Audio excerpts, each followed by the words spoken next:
അനുഗ്രഹിക്കപ്പെട്ട ദൈവവചനത്തിനായി ദൈവത്തിന് മഹത്വം.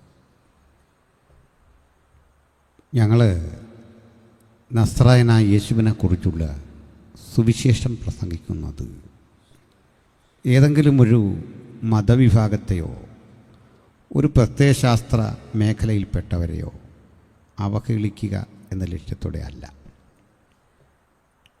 അതിലൊക്കെ എന്തോ കുറവുണ്ട്, അതിലൊക്കെ എന്തോ കുഴപ്പമുണ്ട് എന്നൊരു വിമർശനവും ഞങ്ങൾക്കില്ല. മതങ്ങളാകട്ടെ രാഷ്ട്രീയ ചിന്തകളാകട്ടെ സതുദ്ദേശപരമായി രൂപവൽക്കരിക്കപ്പെട്ടതാണ്. വിയോജിപ്പുകളുണ്ടാകാം. ഞങ്ങൾ യേശുക്രിസ്തുവിനെക്കുറിച്ചുള്ള സുവിശേഷം പറയുന്നിടത്ത് ആളുകളുടെ ഒരു തെറ്റിദ്ധാരണ, ഇത് മതപരിവർത്തന ശ്രമമാണ് നടത്തുന്നത്. മതപരിവർത്തനം ഇന്ത്യയിൽ നടക്കുന്നുണ്ടോ എന്ന് ചോദിച്ചാൽ ഉണ്ട് എന്ന് പറയാതിരിക്കാൻ വയ്യ. ഞങ്ങൾ ആ പർട്ടിക്കുലർ ടെർമിനോളജി, ആ പദപ്രയോഗത്തോട് വിയോജിപ്പുണ്ട്. ഞങ്ങളെ സംബന്ധിച്ചിടത്തോളം ക്രിസ്തുവിലുള്ള വിശ്വാസം ഒരു മതമല്ല. പക്ഷെ മതം എന്ന നിലയിൽ സമൂഹം അതിനെ പരിചയപ്പെടുത്തുന്നത് കൊണ്ട് അങ്ങനെ പറയാതിരിക്കാനും വയ്യ. അസംബ്ലീസ് ഓഫ് ഗോഡെന്നും ചർച്ച് ഓഫ് ഗോഡെന്നും IPC എന്നൊക്കെയുള്ള പേരിൽ ഒരേ ഉപദേശം ഹോൾഡ് ചെയ്തുകൊണ്ട് ഇന്ത്യ മഹാരാജ്യത്തിൻ്റെ വിവിധ ഇടങ്ങളിൽ പ്രവർത്തിക്കുന്ന ഞങ്ങൾക്ക് മതം എന്ന ഒരു പദത്തിൻ്റെ തലക്കെട്ടിൽ ക്രിസ്തുവിശ്വാസത്തെ ഒതുക്കാൻ കഴിയാത്തതിൻ്റെ, പരിമിതപ്പെടുത്താൻ കഴിയാത്തതിൻ്റെ കാരണങ്ങൾ ചിലത് പറയാം. മതം ആ പദത്തിന് അഭിപ്രായം എന്നാണ് അർത്ഥം, നമുക്കറിവുള്ളൊരു അർത്ഥം. പക്ഷെ ഒരു കാര്യം മനസ്സിലാക്കുക, ഞങ്ങളുടെ ഗുരുവായ ആചാര്യനായ ഞങ്ങളുടെ വീണ്ടെടുപ്പുകാരനായ യേശുക്രിസ്തു ജീവിതത്തിൽ ഒരിക്കലും അഭിപ്രായമേ പറഞ്ഞിട്ടില്ല. നിങ്ങൾക്ക് ബൈബിളിൽ കാണിക്കാമോ, ഇതാണ് എൻ്റെ അഭിപ്രായം. യേശു അഭിപ്രായം പറയാത്ത ഒരാളാണ്. ഉറപ്പിക്കുക ആ കാര്യം. അവിടുന്ന് ഉവ്വ് ഓ എന്നും ഇല്ല ഇല്ല എന്നും മാത്രം മൊഴിഞ്ഞിട്ടുണ്ട്. അഭിപ്രായമില്ല.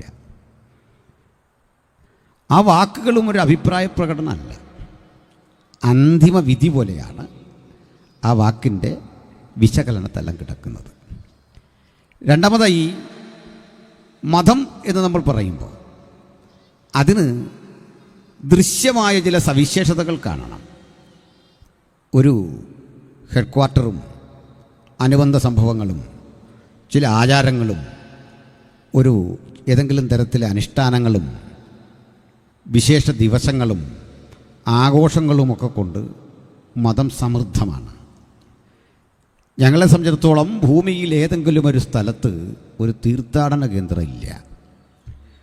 യെരുശലേം ഉൾപ്പെടെ കർത്താവായ യേശുക്രിസ്തു പിറവി കൊണ്ട ബേത്ലഹേം, വളർന്ന നസറത്ത്, അവിടുന്ന് മരിച്ച കാൽവറി, അവിടുന്ന് പ്രവർത്തിച്ച ജെറുസലേം, ഇവയൊന്നും ഞങ്ങൾക്ക് ഈ പഴയന്നൂരിനേക്കാൾ എന്തെങ്കിലും വിശേഷതയുള്ള സ്ഥലങ്ങളുമല്ല. ആ സ്ഥലത്തിന് ചരിത്ര പ്രാധാന്യമുണ്ട്. അതിനപ്പുറത്ത് ആ സ്ഥലത്തെന്തോ ഒരു ശക്തി വ്യാപരിക്കുന്നെന്നും അതൊരു ഹോളി ലാൻഡ് എന്നും വിളിക്കാൻ ഞങ്ങൾക്കാവില്ല. ബൈബിൾ ജെറുസലേമിനെ വിളിക്കുന്നൊരു പേരുണ്ട്. ആത്മീകമായി സോദോമെന്നും മിസ്രയീമെന്നും പേരുള്ളതും തങ്ങളുടെ കർത്താവ് മരിച്ചു കിടന്നതുമായ സ്ഥലം. അപ്പം അത് ഹോളി ലാൻഡല്ല. ഈ ഹോളി ലാൻഡെന്ന് സഹോദരവർഗ്ഗങ്ങളിൽ ആരെങ്കിലും പറയുന്നെങ്കിൽ അത് കമ്മ്യൂണിക്കേഷൻ്റെ ഭാഗമായിട്ട് എടുത്താൽ മതി. അത്രേ ഉള്ളൂ. ഭൂമിയിലൊരു സ്ഥലം ക്രൈസ്തവരുടെ പ്രിയപ്പെട്ടതാണ് എന്ന് പറയത്തക്ക വിധത്തിലൊരു സ്ഥലമില്ല. ആഴ്ചയിലെ ഏതെങ്കിലും ദിവസമാണ് ക്രൈസ്തവരുടേതെന്ന് പറയത്തക്ക വിധം ഒരു ദിവസമില്ല. ചിലർക്ക് സംശയം, ഞായറാഴ്ചയാണോ നമ്മുടെ ദിവസം? വാസ്തവത്തിൽ അങ്ങനെയും ഒരു കാര്യമില്ല. ഞായറാഴ്ച വിശുദ്ധ സഭായോഗം കൂടുന്നു എന്നതൊഴിച്ചാൽ അതിന് വേറെ പ്രാധാന്യമൊന്നുമില്ല.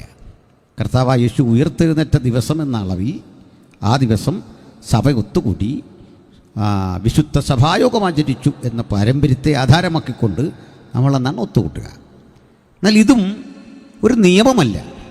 കാരണം ഗൾഫിൽ നമ്മുടെ സഭകളൊക്കെ പ്രവർത്തിക്കുന്നത് വെള്ളിയാഴ്ചയാണ്, അവരുടെ ഹോളിഡേ എന്നാണ്. അവിടെ അന്നാണ് ആരാധന. നമ്മൾ ഞായറാഴ്ച ദിവസങ്ങളിൽ നടക്കുന്ന ആരാധന വെള്ളിയാണ് എന്നതുകൊണ്ട് അവിടുത്തെ ആത്മീക ചൈതന്യത്തിനൊരു കുറവുമില്ല. അപ്പോൾ ആ ദിവസം പ്രസക്തമല്ല. ഇനി മറ്റൊന്ന്, മതസ്ഥരാകട്ടെ രാഷ്ട്രീയ ചിന്തകരാകട്ടെ ഇവർക്കൊക്കെ ഏതെങ്കിലും ഒരു നിറം തങ്ങളുടെ കൊടിക്കൂറയുടെ ഭാഗമായിട്ട് ഉപയോഗിക്കും. ഏതെങ്കിലും ഒരു നിറം. ഞങ്ങൾക്കങ്ങനെ ഏതെങ്കിലും ഒരു നിറം, ഒരു കൊടിക്കൂറ പാറിക്കളിക്കുന്ന അത്തരമൊരു വൈജയന്തി ഞങ്ങളുടെ മുമ്പിൽ ഇല്ല. ഞങ്ങളെ സംബന്ധിച്ചിടത്തോളം ഭൂമിയിലൊരു സ്ഥലത്തോടോ ഒരു കൊടിക്കൂറയോടോ ഒരു നിറത്തോടോ ഒരു മേഖലയോടോ ഒരു വിശേഷ ദിവസത്തോടോ പ്രത്യേകിച്ച് ഏതെങ്കിലും വിധത്തിൽ വിധേയത്വമില്ലാത്ത ഒരു സമൂഹമാണ്. ഞങ്ങളുടെ ഈ സവിശേഷതയൊക്കെ ലോകം പഠിച്ചിട്ടുണ്ടോ എന്നറിയില്ല. പലപ്പോഴും ഞങ്ങൾ ലഘുലേഖ കൊടുക്കാനും പ്രസംഗിക്കാനും ഒക്കെ നിൽക്കുമ്പോൾ എന്തോ ഒരു വിരോധം മുൻനിർത്തി സഹോദരങ്ങൾ ഇടപെടാറുണ്ട്. തെറ്റിദ്ധാരണ കൊണ്ടാകണം. കുമ്പനാടുള്ള ഞങ്ങളുടെ കൺവെൻഷൻ്റെ പ്രായം 1 നൂറ്റാണ്ട് കഴിഞ്ഞു. അസംബ്ലീസ് ഓഫ് ഗോഡിൻ്റെ മലയാളം ഡിസ്ട്രിക്റ്റിൻ്റെ സൂപ്രണ്ടാണ്, പ്രസിഡൻ്റാണ് ഇന്നലെ വന്ന ദേവദാസൻ. ആ കൺവെൻഷൻ ഇപ്പോൾ അടൂരാണ് നടക്കുന്നത്. ആ കൺവെൻഷൻ ആരംഭിച്ചത് പുനലൂരാണ്. അതും 1 നൂറ്റാണ്ട് കഴിഞ്ഞു. ചർച്ച് ഓഫ് ഗോഡ് ആ മഹാപ്രസ്ഥാനത്തിൻ്റെ കൺവെൻഷനും 100 ആണ്ട് കഴിഞ്ഞു. 10,000-കണക്കിന് ആളുകൾ ഈ കൺവെൻഷനുകളിൽ പങ്കെടുക്കും. നാളിതുവരെയുള്ള ചരിത്രത്തിൽ പോലീസിന് ഒരു പെറ്റി കേസ് പോലും രജിസ്റ്റർ ചെയ്യേണ്ട ഒരവസ്ഥ ഉണ്ടായിട്ടില്ല. ഞങ്ങളുടെ ഇങ്ങനെയുള്ള ഗുണങ്ങളൊക്കെ സമൂഹം കാണണ്ടേ? സ്തോത്രം. വഴിയിലൊക്കെ പോലീസ് നിയന്ത്രിക്കാൻ കാണും, ഇവിടെ എങ്ങും പോലീസ് ഉണ്ടാവില്ല. അതെന്താ കാര്യം? വെട്ടുക്കിളിക്ക് രാജാവില്ല, പക്ഷെ അവ അണിയണിയായി പറക്കും. അതാണ് കാരണം. ഇതൊക്കെ നമ്മളിൽ ഇൻബിൽട്ടാക്കി വെച്ച ചില ക്വാളിറ്റികളാണ്. പ്രസംഗർ പലപ്പോഴും വന്ന് ഇത്തരം വേദികളിൽ നമ്മുടെ ദോഷം തന്നെയാണ് പൊതുജനത്തെയും പറഞ്ഞറിയിക്കുന്നത്. നമുക്ക് ചില ക്വാളിറ്റികളുണ്ടെന്നേ, നമുക്ക് ചില യോഗ്യതകളുണ്ട്, ഇനിയുമുണ്ട് ചില സവിശേഷത.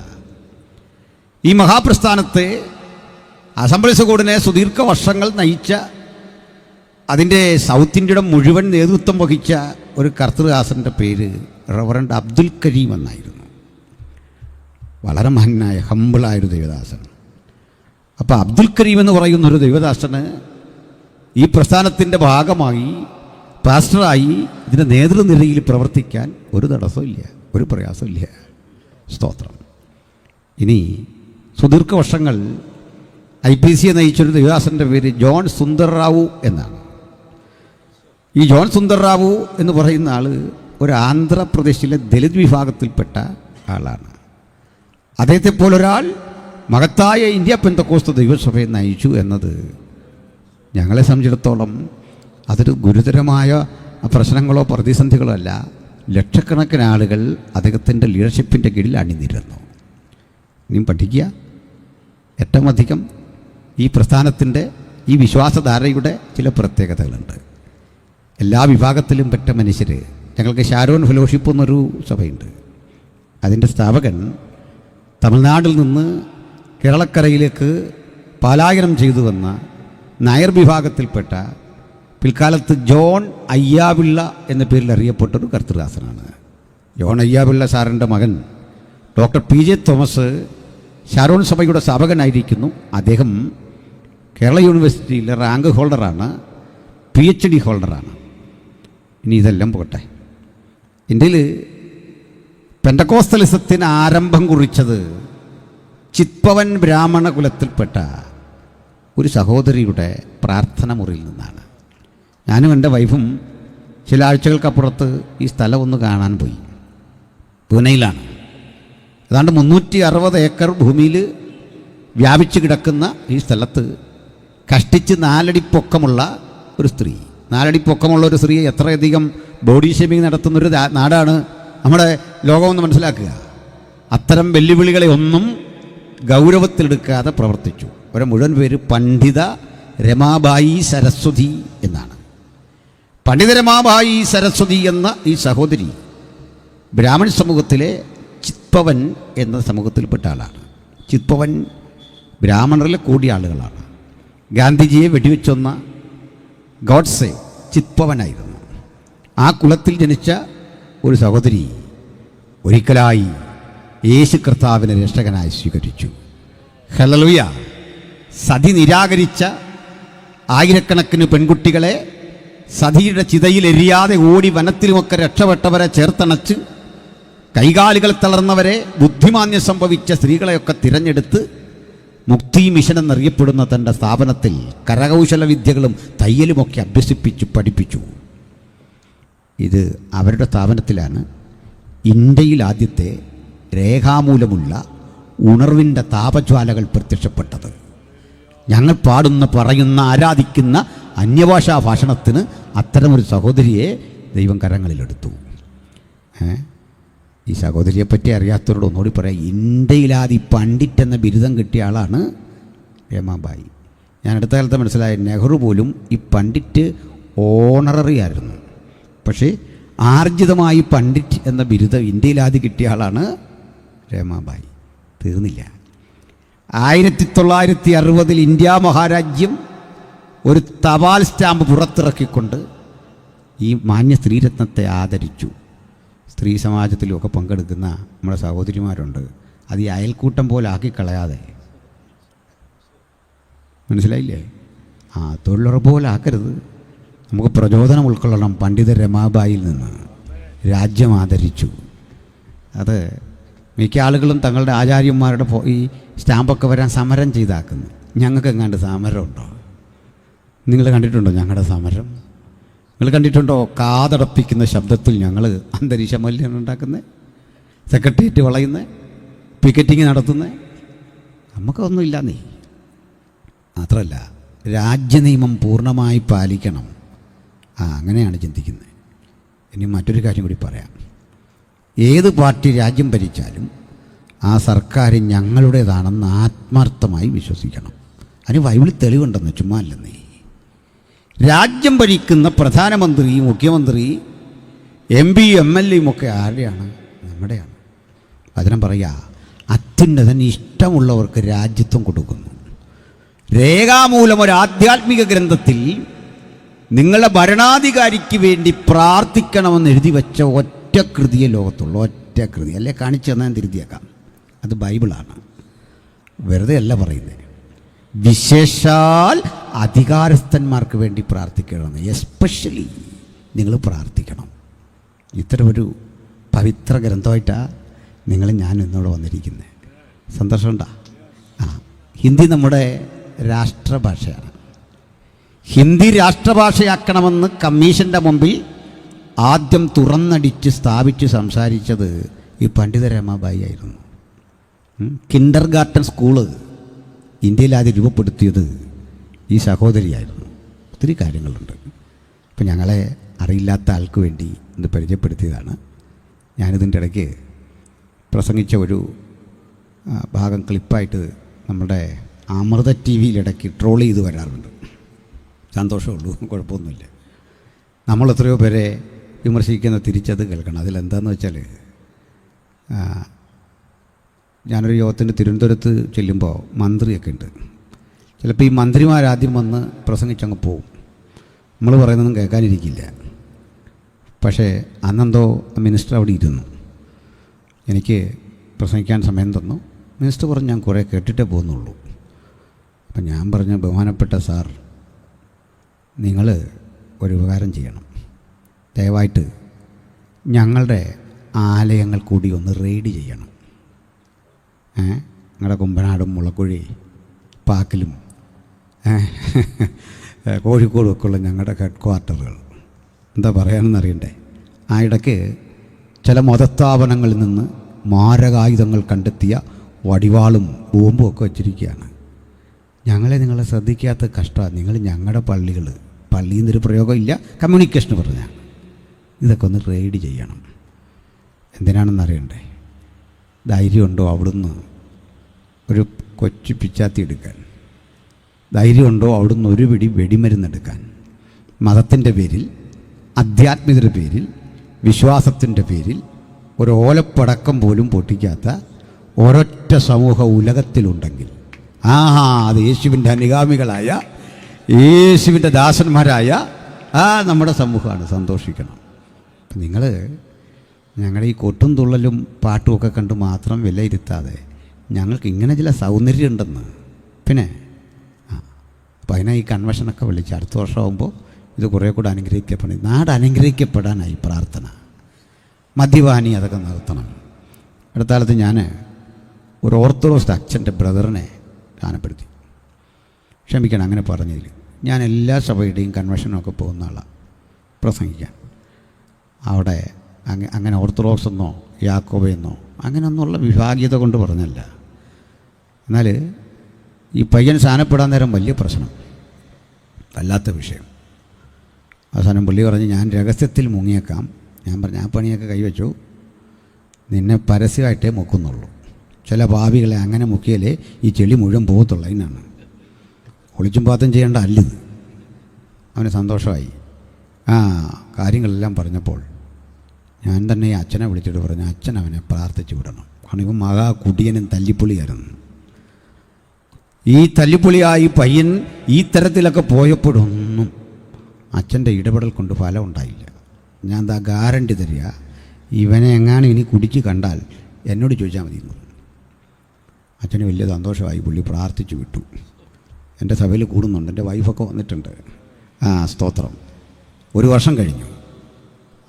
ആലയത്തിലൊക്കെ വന്ന് നല്ല നിലയിൽ പ്രവർത്തിക്കുന്നു. അപ്പം ഞങ്ങളെന്താ ഈ ദേശത്ത് ചെയ്യുന്ന ദോഷം എന്താണെന്ന് നിങ്ങൾ പറഞ്ഞാൽ മതി. എങ്ങനെയാണിത് വളരുന്നതെന്നൊക്കെ നിങ്ങൾ പറഞ്ഞാൽ മതി. അതിന് കാരണം ഇത് വളരുന്നതിന് അങ്ങനെ സാമൂഹികമായ ഇടപെടൽ മാത്രമല്ല, അതിന് കാരണമുണ്ട്. അവിടെ പറഞ്ഞിട്ടിലേക്ക് വരാം. ഈ വഴിയിലൂടെ ഏബ്രഹാം സാർ വരും മുമ്പ്, വിൽസം പാസ്റ്റർ വരുന്നതിന് മുമ്പ്, റജിസ പാസ്റ്റർ വരുന്നതിനൊക്കെ മുമ്പ്, പാസ്റ്റർ പോൾ മാള ഈ പ്രദേശത്ത് പ്രവർത്തിക്കുന്നതിന് മുമ്പ് ആയിരക്കണക്കിന് ദൈവവൃത്യന്മാർ ഈ ബൈബിളൊന്ന് വെക്കാൻ ഇടയില്ലാതെയും ഒരു ചായ കുടിക്കാൻ ശേഷിയില്ലാതെയും ലഘുലേഖ കൊടുത്തും കഷ്ടപ്പെട്ടും വിയർത്തും ഇതുവഴി പോയിട്ടുണ്ട്. അതുകൊണ്ട് ഇന്നിതിലെ ഇങ്ങനെയൊക്കെ പോകും പ്രവർത്തനം ഒരു പ്രവൃത്തിയും വൃഥാവല്ല. ഒരു ട്രാക്റ്റ് കൊടുത്തിട്ടുണ്ടെങ്കിൽ അതൊന്നും വൃഥാവല്ല. ഒരു പരസ്യവത്തി പ്രസംഗിച്ചിട്ടുണ്ടെങ്കിൽ കേൾപ്പവരാരുമില്ലെങ്കിലും മനുഷ്യപുത്ര നീ കാറ്റിനോട് പ്രവചിക്ക, അവർ കേട്ടിരിക്കും. കാലമേറെ കഴിയുമ്പോൾ അതിൻ്റെ ഫലം കൊയ്യും നമ്മൾ. അല്ല, ഏബ്രഹാം സാർ ഇന്നലെ ചെയ്തതിൻ്റെ റിസൾട്ട് അല്ലിത്, ആരോ പണ്ട് ചെയ്തതിൻ്റെ റിസൾട്ടാണ് ഇത്. കണ്ട് വിഷമിക്കരുത്. ഇന്ന് നമ്മൾ വിതയ്ക്കുക, കാലമേറെ കഴിയും മുമ്പ് ഒരു പുതുതലമുറ ഇതുവഴി കൊയ്ത്തിന് വരും. വലിയ മഴയുടെ മുഴക്കമുണ്ട് കാതുകളിൽ. അത് കേൾക്കുന്നവരെ ഓർത്ത് ദൈവത്തെ സ്തുതിക്കുന്നു. മെഡിറ്ററേനിൽ നിന്ന് കൈപൊങ്ങുന്നത് പോലെ ഒരു കരം പൊങ്ങി വരുമ്പോൾ പ്രവാചകൻ പറയുക, വലിയ മഴയുടെ മുഴക്കം. അന്തരാത്മാവിൽ ദർശനത്തിന്റെ ജ്വലനമുള്ളവർക്ക് മാത്രമേ കാതുകളിൽ ആ മുഴക്കം കേൾക്കാൻ സാധിക്കൂ. ഈ ചേലക്കരയുടെ മണ്ണിൽ, ഈ ഭൂപ്രദേശത്തെ പരിസര പ്രദേശങ്ങളിൽ നസ്രയനായ യേശുവിന്റെ സുവിശേഷം ഒരു വലിയ മാരിയായി അതിന്റെ റിസൾട്ട് പെയ്തിറങ്ങുന്ന കാലത്ത് കൊയ്തെടുക്കാൻ ഒരു പുതുതലമുറ ഇതുവഴി വരുമെന്ന വിശ്വാസത്തോടുകൂടി ഞങ്ങളെ ഉദ്ധരിച്ച, ഞങ്ങളെ വിടുവിച്ച, സ്വന്തം രക്തം നൽകി വീണ്ടെടുത്ത നസ്രയനായ യേശുവെന്ന ഉലകരക്ഷകനെ രക്ഷിതാവും കർത്താവുമായി ഉയർത്തിക്കാട്ടിക്കൊണ്ട് ആ സുവിശേഷത്തിന്റെ ആമുഖ സന്ദേശം ഇങ്ങനെ പറയട്ടെ, മറ്റൊരുവനിലും രക്ഷയില്ല. നാം രക്ഷിക്കപ്പെടുവാൻ ആകാശത്തിന് കീഴിൽ മനുഷ്യരുടെ ഇടയിൽ നൽകപ്പെട്ട ഒരേ ഒരു നാമം നമ്മുടെ കർത്താവായ യേശു ക്രിസ്തുവിന്റെ നാമം. Hallelujah, praise the Lord. ഇനി നമുക്ക് നേരെ വചനത്തിലേക്ക് കടക്കണം. സന്തോഷമല്ലേ? ശ്രദ്ധിച്ചിരിക്കണം. ഞങ്ങളെല്ലാം പഠിപ്പിച്ച രീതി സുവിശേഷം പ്രസംഗിക്കാനാണ്. സഭയ്ക്കകത്തെ പ്രസംഗം വേറൊരു തലമാണ്. ഞങ്ങളിനി സഭയ്ക്കകത്ത് പ്രസംഗിച്ചാലും സുവിശേഷം വന്നു പോകും. അങ്ങനെയാണ്. ശരിക്കും അറിയാവുന്ന സുവിശേഷം പറയാനാണ്. അത് പറയുന്ന പഠനം കൊണ്ടല്ല, അതൊരു ബേഡനാണ്. ഞങ്ങളോട് പറഞ്ഞിട്ടും പഠിപ്പിച്ചിട്ടുമുള്ളത് ഞങ്ങളുടെ പ്രിൻസിപ്പളായിരുന്നെങ്കിലും ബഹുമാനപ്പെട്ട എബ്രാ സാറാണെങ്കിലും സീനിയർ സ്റ്റുഡൻസും ഒക്കെ പഠിപ്പിച്ചിട്ടുള്ളത് ഒരു ബേഡൻ ഇല്ലെങ്കിൽ പ്രസംഗിക്കരുതെന്നാണ്. ആത്മഭാരം എന്ന് മലയാളത്തിൽ പറയും. ആ ഭാരം നമുക്കിന്ന് ഒരുമിച്ച് ഏറ്റെടുക്കണം. ഈ ദേശത്തിന് വേണ്ടി ഒരുമിച്ച് പ്രാർത്ഥിച്ച് വലിയ വിടുതലിലേക്ക് നയിക്കാനുള്ള ദൈവകൃപ നമ്മിലെല്ലാം ദൈവം തന്നിട്ടുണ്ട്. ഉണർന്ന് പ്രവർത്തിച്ചേ, ഉണർന്നൊന്ന് ജാഗരിച്ചേ. ഹല്ലേലൂയ. വിശുദ്ധ ബൈബിൾ അതിൽ ഇതെങ്ങനെയാണ് ദൈവവചനമാകുന്നത്? ഞാൻ ഈ സംവാദങ്ങളിൽ പങ്കെടുക്കുന്ന ഒരാളാണെന്നറിയാലോ. ഈ സംവാദത്തിൽ പങ്കെടുക്കുന്ന എതിർപക്ഷത്തുള്ളവരൊന്നും ശത്രുക്കളല്ല. ഈയിടയ്ക്കൊരു സംവാദത്തിൽ എതിർപക്ഷത്ത് വരുന്ന ഒരു പ്രിയ സുഹൃത്തിനെ കണ്ടു. ഇപ്പോഴത്തെ പേര് പറയുന്നതിന് കുഴപ്പമില്ല. MC അബ്ദുൽ നാസർ എന്ന് പറയും. ഞങ്ങൾ രണ്ടുകൂടെ വഴി കണ്ടു. പെട്ടെന്ന് കാറ് നിർത്തി അതൊക്കെ ഓടി ഒന്ന് കെട്ടിപ്പിടിച്ചു. ചുംബിച്ച് കെട്ടിപ്പിടിച്ച് ചായയൊക്കെ കുടിച്ചിട്ടാണ് പിരിഞ്ഞ്. നിങ്ങളീ കാണുന്ന അടിയൊന്നും അവിടെ ഒന്നുമില്ല, സ്നേഹത്തിലാണ്. പിന്നെ ഈ ആശയങ്ങളൊക്കെ പറയുമ്പോൾ ഞാൻ കഴിവതും മോശപ്പെട്ടൊരു പദമൊന്നും ആർക്കും ഇതുവരെ പറയില്ല. നമ്മുടെ ഗുരുവിൻ്റെ ശിക്ഷണത്തിന് ചില സവിശേഷതകളുണ്ട്, കർത്താവായ യേശുവിൻ്റെ. അത് മുൻനിർത്തിയേ നമുക്ക് സംസാരിക്കാൻ പറ്റൂ. എൻ്റെ വീഡിയോ എടുക്കുന്നവരൊന്നും കുഴപ്പമില്ല, നിങ്ങൾക്കിത് പ്രസിദ്ധം ചെയ്യുന്നതിനും കുഴപ്പമില്ല. ഈ മോശൻ റൈറ്റിലിടാൻ പാടില്ല. എൻ്റെ എല്ലാ വീഡിയോയുടെ താഴെ കാണാം, കൊടുത്തോട്ടോ ഇന്നാരെ മലർത്തി അടിച്ചു. അതിനൊന്നും അല്ലിത്. അങ്ങനെയുള്ള ഒരു ഇതൊക്കെ ആശയവിനിമയത്തിനുള്ള വഴി എന്നുള്ളതേ ഉള്ളല്ലോ, അത് ജയത്തിനും തോൽവിക്കുമല്ല. മനസ്സിലായില്ലേ? ആ പദമൊന്നും പാടില്ലെന്നേ. അടുത്തവനെ മലർത്തി അടിച്ചു, തോൽപ്പിച്ചു, കണ്ടം വഴി ഓടിച്ചു എന്നൊക്കെ പറയുന്നത് ന്യൂ ജനറേഷൻ ഭാഷയാണ്. അതുകൊണ്ട് ഞാനിതങ്ങ് നിർത്തി സംഭാഷണം, വേറെ ഒന്നുമല്ല. നമ്മുടെ സഹോദരങ്ങൾക്ക് മുറിവേൽക്കാൻ പാടില്ല, അത് നിർബന്ധമുണ്ട്. ഓപ്പോസിറ്റ് ഇരിക്കുന്ന നമ്മുടെ ഡിബേറ്റേഴ്സ് എല്ലാം നമ്മുടെ സഹോദരന്മാരാണ്. അങ്ങനെ കാണാനായി പുസ്തകം നമ്മളെ പഠിപ്പിക്കുന്നത്. ആ സംയമനം ഇല്ലെങ്കിൽ ഇത് ചുമ്മാ ഒരു ബഹളമാകും. അപ്പോൾ പറഞ്ഞത്, ഈ ബൈബിള് എന്തുകൊണ്ടാണ് ദൈവവചനമായിരിക്കുമെന്ന് ചോദിച്ചാൽ, ഇതിൽ ദൈവവചനം എന്ന് എഴുതിയിട്ടുണ്ട്, അതുകൊണ്ട് ദൈവവചനമാവുമോ? നമുക്കിത് ദൈവവചനമാണ്. പുറത്തുള്ള മനുഷ്യരൊരാൾ ഇവിടെ വന്നിട്ട് ചോദിക്കുക, ഉപദേശി ഇതിനകത്ത് ഇങ്ങനെ എഴുതിയിട്ടുള്ളത് കൊണ്ട് ഇത് ദൈവവചനമാവുമോ? അതൊരു ചെറിയ ആർഗ്യുമെൻ്റ് എന്നുള്ളൂ. ഞാൻ പറയാറുണ്ട്, ഈ ഷണ്ണൻ ദേവാലയത്തിലേക്ക് പ്രവേശിക്കാൻ വരിക. അദ്ദേഹം ഒരു മന്ത്രിയാണ്. ഈ പണ്ട് മുതലേ ഏത് രാജ്യത്തിലെ മന്ത്രിയും മറ്റൊരു രാജ്യത്ത് ചെന്നാൽ സ്വന്തം രാജ്യത്ത് കിട്ടുന്ന പരിഗണന അവിടെ കൊടുക്കണമെന്നാണ്. മനസ്സിലായോ? അതായത് നമ്മുടെ ഒരു മിനിസ്റ്റർ ശ്രീലങ്ക ചെന്നാൽ ശ്രീലങ്കയിലൊരു മിനിസ്റ്റർക്ക് എന്തെല്ലാം ബഹുമാനം അവർ കൊടുക്കും, അതെല്ലാം നമ്മുടെ മിനിസ്റ്റർക്കും കൊടുക്കണം. നിയമമാണ്. രാജ്യങ്ങൾ തമ്മിലുള്ളൊരു അന്താരാഷ്ട്ര ബന്ധമാണ്, ഡിപ്ലോമാറ്റിക് പ്രോട്ടോക്കോൾ എന്നാണ് അതിന് പറയുക. ഇത് കൊടുത്തില്ല എന്താ കുഴപ്പമെന്ന് ചോദിച്ചാൽ, അവിടുത്തെ മന്ത്രി ഇവിടെ കിടന്ന് അലയോ, അത് തന്നെയാണ് കുഴപ്പം. അങ്ങനെയാണ്. അപ്പോൾ ഇത് ധനകാര്യമന്ത്രിയാണ്. ധനകാര്യമന്ത്രി ആദരിക്കപ്പെടുന്നൊരു പദവിയാണ്. ഇയാൾ അന്യദേശത്ത് നിന്ന്, എത്യോപ്യയിൽ നിന്ന് ജെറുസലേമിൽ വന്നപ്പോൾ കേട്ടിട്ടുണ്ട് ഇവിടെ നല്ലൊരു ആലയമുണ്ട്, ഒന്ന് കാണാം, വന്നിക്കാം എന്നൊക്കെ ഓർത്ത് ചെന്നു. പോലീസും പട്ടാളമൊക്കെ ഇങ്ങനെ നിൽപ്പുണ്ട്. അവരിങ്ങനെ എല്ലാവരെയും മാറ്റി മാറ്റി VIP വരുന്നുണ്ട്. ഇവിടെ വരുമ്പോൾ ആ വാതുക്കൽ ഒരുത്തൻ നിന്നിട്ട് പറഞ്ഞു, സാറേ പ്രവേശനം ഇവിടെ വരെ ഉള്ളൂ കേട്ടോ. അതെന്താ കാര്യം? കാണിച്ചു തരാം. ഒരു ബോർഡ് കാണിച്ചു.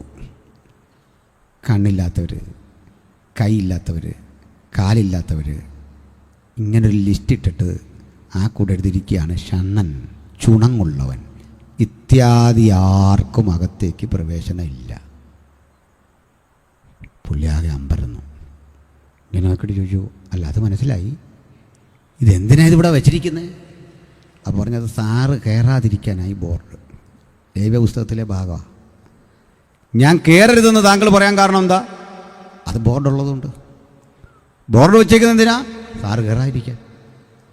ഞാൻ കയറരുതെന്ന് പറയാൻ കാരണം എന്താ? ബോർഡുള്ളതുകൊണ്ട്. ബോർഡ് വെച്ചേക്കെന്തിനാ? അത് സാറ് കയറാതിരിക്കാൻ. ഇവിടെ നിന്നാൽ ഇതേ കിട്ടത്തുള്ളൂ. ചില ആളുകളോട് സംസാരിച്ചാൽ ഇതാ ഉത്തരവ്, ആയുഷ്കാലം മറുപടി വരത്തില്ല. ഉത്തരവുണ്ടോയെന്ന് ചോദിച്ചാൽ ഉത്തരവുണ്ട്, രണ്ട് ഇത് തന്നെ ഉത്തരം. ഇതിന് പറയുന്നത് സർക്കുലേറ്റിംഗ് ആർഗ്യുമെൻ്റ് എന്നാണ്. ബൈബിളിൽ പറയുന്നു എന്ന് പറഞ്ഞാൽ ക്രൈസ്തവർക്ക് ബാധകമാണെന്നേ, ലോകത്തിനൊക്കെ അത് ബാധകമാകുമോ? ഏതെങ്കിലും ഒരു ആധ്യാത്മിക ഗ്രന്ഥത്തെ ലോകത്തോട് ഉൾക്കൊണ്ടുകൊണ്ട് സംസാരിച്ചെങ്കിൽ ലോകത്തിനൊക്കെ അത് ബാധകമാകണമെങ്കിൽ ചോദ്യകർത്താവിൻ്റെ ചോദ്യത്തെ നേരിടണം. അങ്ങനെയെങ്കിൽ എന്നോട് ചോദിക്കുക, ഉപദേശി പറയുക, ഇത് ദൈവവചനാണ്. 4 പ്രധാന കാരണങ്ങളുണ്ട് ഞങ്ങളിതിനെ ദൈവവചനമായി കാണാൻ.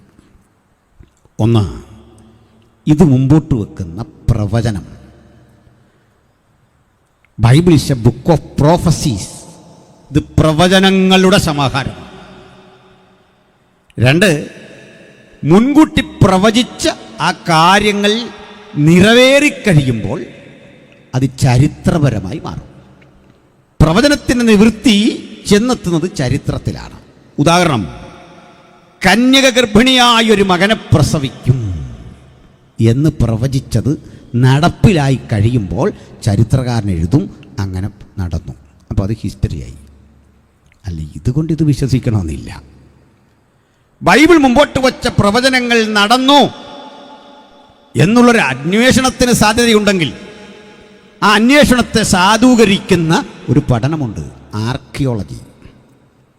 ഒരു ഉദാഹരണം, കർത്താവായ യേശുക്രിസ്തുവിന് 700 കൊല്ലങ്ങൾക്കപ്പുറത്ത് സക്രിയ പ്രവാചകൻ പ്രവചിച്ചു, യേശുക്രിസ്തു എന്ന ഒരാളെ 30 വെള്ളി നാണയത്തിന് ഒറ്റിക്കൊടുക്കും.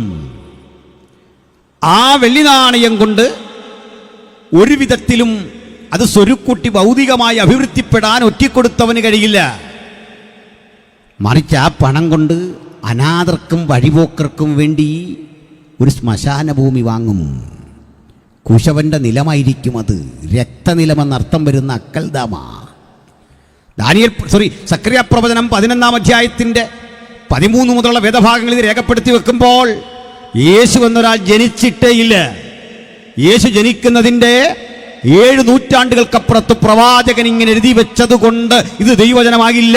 പക്ഷെ കാലമേറെ കഴിഞ്ഞത് നിറവേറുകയും ചരിത്രകാരന്മാർ സാക്ഷ്യപ്പെടുത്തുകയും രക്തനിലം കണ്ടിട്ട് അത് കുശവന്റേതായിരുന്നു തെളിയിക്കത്തക്ക വിധം ഗവേഷണങ്ങൾ വർദ്ധിക്കുകയും അത് ആർക്കിയോളജിസ്റ്റുകൾ പുരാവസ്തുശാസ്ത്രം കൃത്യമായി തെളിയിക്കുകയും ചെയ്തപ്പോൾ ബൈബിളിൻ്റെ പ്രഖ്യാപനങ്ങൾക്ക് പ്രവചനത്തിൻ്റെ, ചരിത്രത്തിൻ്റെ, ആർക്കിയോളജിയുടെ പിൻബലമുണ്ട്.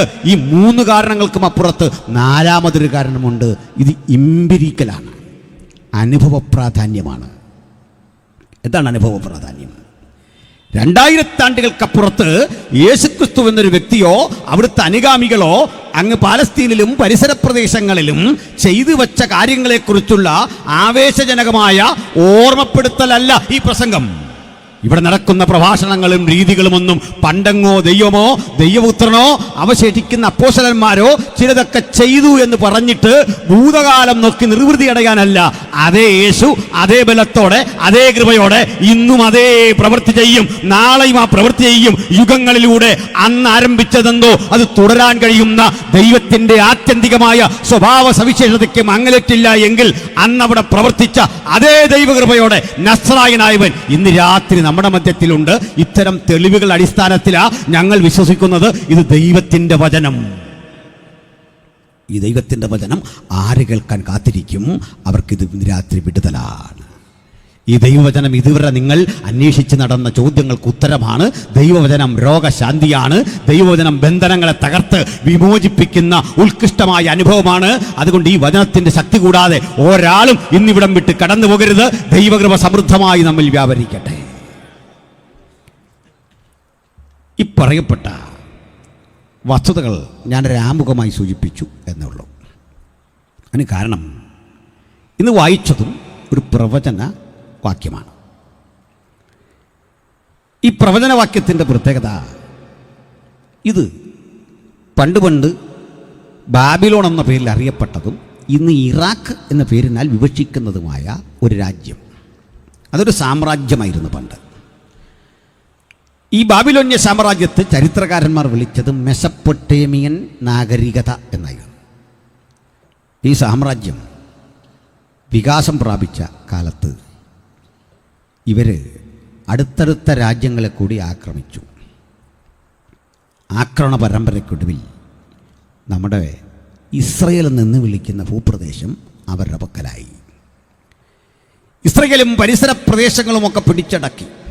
അന്നതിന് പാലസ്തീൻ എന്ന പേരില്ല. ഈ പാലസ്തീൻ എന്ന പേര് പിൽക്കാലത്ത് വരുന്നതാണ്. റോമൻ കാലഘട്ടത്തിലാണ് ഇസ്രയേലിനെ പാലസ്തീൻ എന്ന് വിളിക്കുന്നത്. ബൈബിളിലുമൊക്കെ പാലസ്തീൻ എന്ന പദം കാണും. ആ പദം കൊണ്ടുവന്നത് റോമക്കാരാണ്. റോമൻ ഭരണകാലഘട്ടത്തിൽ, അതായത് യേശുക്രിസ്തുവിൻ്റെ ഒക്കെ കാലം, ഏതാണ്ട് BC 63 മുതൽ ഇങ്ങോട്ടുള്ള കാലം, ക്രിസ്തുവിന് മുമ്പ് ഒരു 60 വർഷത്തിന് ശേഷം ഇങ്ങോട്ട് ഭരിച്ച ആ ഭരണകൂടമാണ് ഇസ്രയേലിനെ വിളിച്ചത് പാലസ്തീൻ.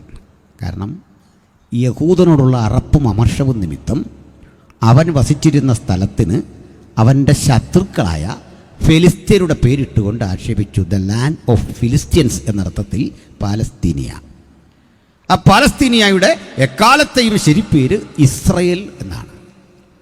ആ ഇസ്രയേൽ രാജ്യത്തിൻ്റെ ക്യാപിറ്റൽ സിറ്റിയുടെ പേരാണ് എറുസലേം. ഊർ ഷാലോം എന്ന് കൃത്യമായ ഉച്ചാരണം. ഊർഷാലോം, സമാധാനത്തിൻ്റെ പട്ടണം. ആ പട്ടണത്തിൽ തലയുയർത്തി നിൽക്കുന്ന സോളമൻ ദ ഗ്രേറ്റ് പണികഴിപ്പിച്ച മഹത്തരമായ ദേവാലയം മുച്ചൂടും നശിപ്പിച്ചുകൊണ്ട്, അതിൻ്റെ കല്ലുകൾ ഇടിച്ചുകൊണ്ട്, ദേവാലയ മതിലുകൾ തകർത്തുകൊണ്ട്, ഇതിനകത്തെ വിശേഷ വിഭവങ്ങൾ കൊള്ളയടിച്ചുകൊണ്ട് നെബൂഖദ്നേസർ എന്ന ബാബിലോന്യ ചക്രവർത്തി തൻ്റെ രാജ്യത്തിലേക്ക് അവിടുത്തെ ആളുകളെ കയ്യാമം വെച്ചു യാത്രയാക്കി. അങ്ങനെ ഇസ്രായേൽ എന്ന രാജ്യം ബാബിലോൺ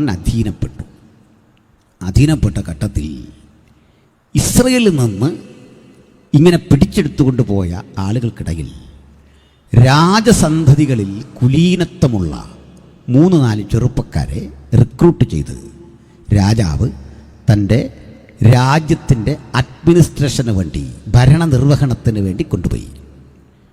പുരോഹിതന്മാരടക്കമുള്ള ബാക്കി മനുഷ്യരെ ഊഴിയവേലയ്ക്ക് വേണ്ടി പണിയെടുപ്പിക്കാൻ കൊണ്ടുപോയി. ബൈബിളിൽ കാണുന്നൊരു പദപ്രയോഗമാണ് ഊഴിയവേല. അങ്ങനെ വായിച്ചു വിടുമെങ്കിലും ചിലർക്ക് അതിൻ്റെ അർത്ഥം അറിയില്ല. പണിയെടുത്തോണം, പണമൊന്നും കിട്ടത്തില്ല. ഇതാണ് ഈ ഊഴിയവേല. പകരം ഭക്ഷണം, ജോലിക്ക് പകരം ഭക്ഷണം. വേവിച്ച ഗോതമ്പും മുതിരയും ഉപ്പിട്ട് ഭക്ഷിക്കാൻ കൊടുക്കുക, പച്ചവെള്ളം ആവശ്യത്തിന് കുടിക്കാൻ കൊടുക്കുക. ഇതായിരുന്നു അന്നത്തെ സിസ്റ്റം. കുടിലുകളിൽ അവരെ പാർപ്പിക്കുക. പണിയെടുത്താൽ മതി, ആഹാരമൊക്കെ ഇഷ്ടം പോലെ കിട്ടും. ഇങ്ങനെ പുരോഹിതനായ എസക്കേലിനെ അടക്കം പണിയെടുപ്പിക്കാൻ വിട്ടിട്ട് അഡ്മിനിസ്ട്രേറ്റീവ് സർവീസിലേക്ക് രാജാവ് ഈ കുട്ടികളെ തിരഞ്ഞെടുത്തു. അവരുടെ പേര് നമുക്കറിയാം: ശദ്രക്ക്, മേശക്ക്, അബേദ്നെഗോ. ചില ആളുകളതും ഉച്ചാരണം തെറ്റിച്ച് ചന്ദ്രക്ക് എന്ന് പറയാറുണ്ട്. അങ്ങനെ ഒരാളില്ല. ലാഭത്തിന് വേണ്ടി ചെയ്യുന്ന പണിയാണ്. ഇടയ്ക്കൊരു വാസ് സമയമില്ല, നമുക്ക് ദൈവത്തെ മഹത്വപ്പെടുത്താമെന്ന് നീട്ടി പറയാൻ പറ്റാത്തതുകൊണ്ട് പറഞ്ഞു നമുക്ക് മഹത്വമാവുന്നു ദൈവത്തെ. സമയമില്ലാത്തതുകൊണ്ടാണ് ഓരോ പദങ്ങളെ. ചന്ദ്രക്കല്ല, പിന്നെന്താ? Shadrach, മേശക്ക്, Abed നെഗോ, Daniel. ഈ ചെറുപ്പക്കാർ മിക്കപ്പോഴും ഈ പീഡനങ്ങളൊക്കെ വരുമ്പോൾ ദാനിയേലിനെ കാണാത്ത എന്തെന്നൊരു ചോദ്യമുണ്ട്. അതൊക്കെ ഇങ്ങനെ മറ്റുള്ളവരെ ഒറ്റിക്കൊടുത്തിട്ട് പാത്തിരിക്കുകയല്ല. ഹൈലി എഡ്യൂക്കേറ്റഡാണ്, ജോലി വേറെയാണ്.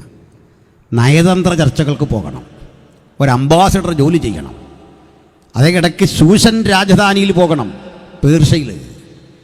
അതുകൊണ്ട് ചില കാര്യങ്ങൾ വിളിക്കുമ്പോൾ ഈ മനുഷ്യനെ കാണത്തില്ല. അതാ കാര്യം. ഇവിടെ ഒളിച്ചിരിക്കുകയല്ല. നല്ല ദാനിയിൽ ഒളിച്ചിരിക്കുന്ന ഒരാളൊന്നും അല്ല. നല്ല ധീരനാണ്, നല്ല ആത്മസമർപ്പണമുള്ള ആളാണ്, മരണത്തെയൊന്നും ഭയമില്ല. ഇങ്ങനെയുള്ള ഈ 4 ചെറുപ്പക്കാരെ അകത്തെടുത്തു ജോലിക്ക് വേണ്ടി. ഇവർക്കൊരു പ്രത്യേകതയുണ്ട്. ഈ ജൂതൻ്റെ ഒരു സവിശേഷത, നിങ്ങൾ എങ്ങനെ ധരിക്കുമെന്നറിയില്ല, അങ്ങനെ പെട്ടെന്നൊന്നും അവനെ കീഴടക്കാൻ കഴിയില്ല. ഞാൻ ഗാസാ മുനമ്പിലുമൊക്കെ യുദ്ധം വരുന്ന നാളുകൾക്കപ്പുറത്ത് ഈ യുദ്ധത്തിൻ്റെ ഗതികളെക്കുറിച്ച് പറഞ്ഞ ചില വീഡിയോകളുണ്ട്. മിഡിൽ ഈസ്റ്റ് സംഭവങ്ങൾ എങ്ങനെ ആയിത്തീരുമെന്ന് മുൻകൂട്ടി പറഞ്ഞ വീഡിയോകൾ, പ്രവചനം പോലെ അത് നടന്നിട്ടുണ്ട്. അതിൻ്റെ കാരണം വേറൊന്നുമല്ല, ഈ ജൂതൻ എന്താണ്, അവൻ്റെ രാഷ്ട്രീയ സങ്കല്പം എന്താണ്, അവൻ്റെ ദേശീയതാബോധം എന്താണ്, ആധ്യാത്മികത എന്താണ്, ഇതിനെപ്പറ്റി നല്ല അറിവ് വേണം. ആ അറിവില്ലാതെ യുദ്ധത്തിനിറങ്ങി പുറപ്പെടുന്ന ആൾക്ക് വിജയം വരിക്കാൻ കഴിയില്ല.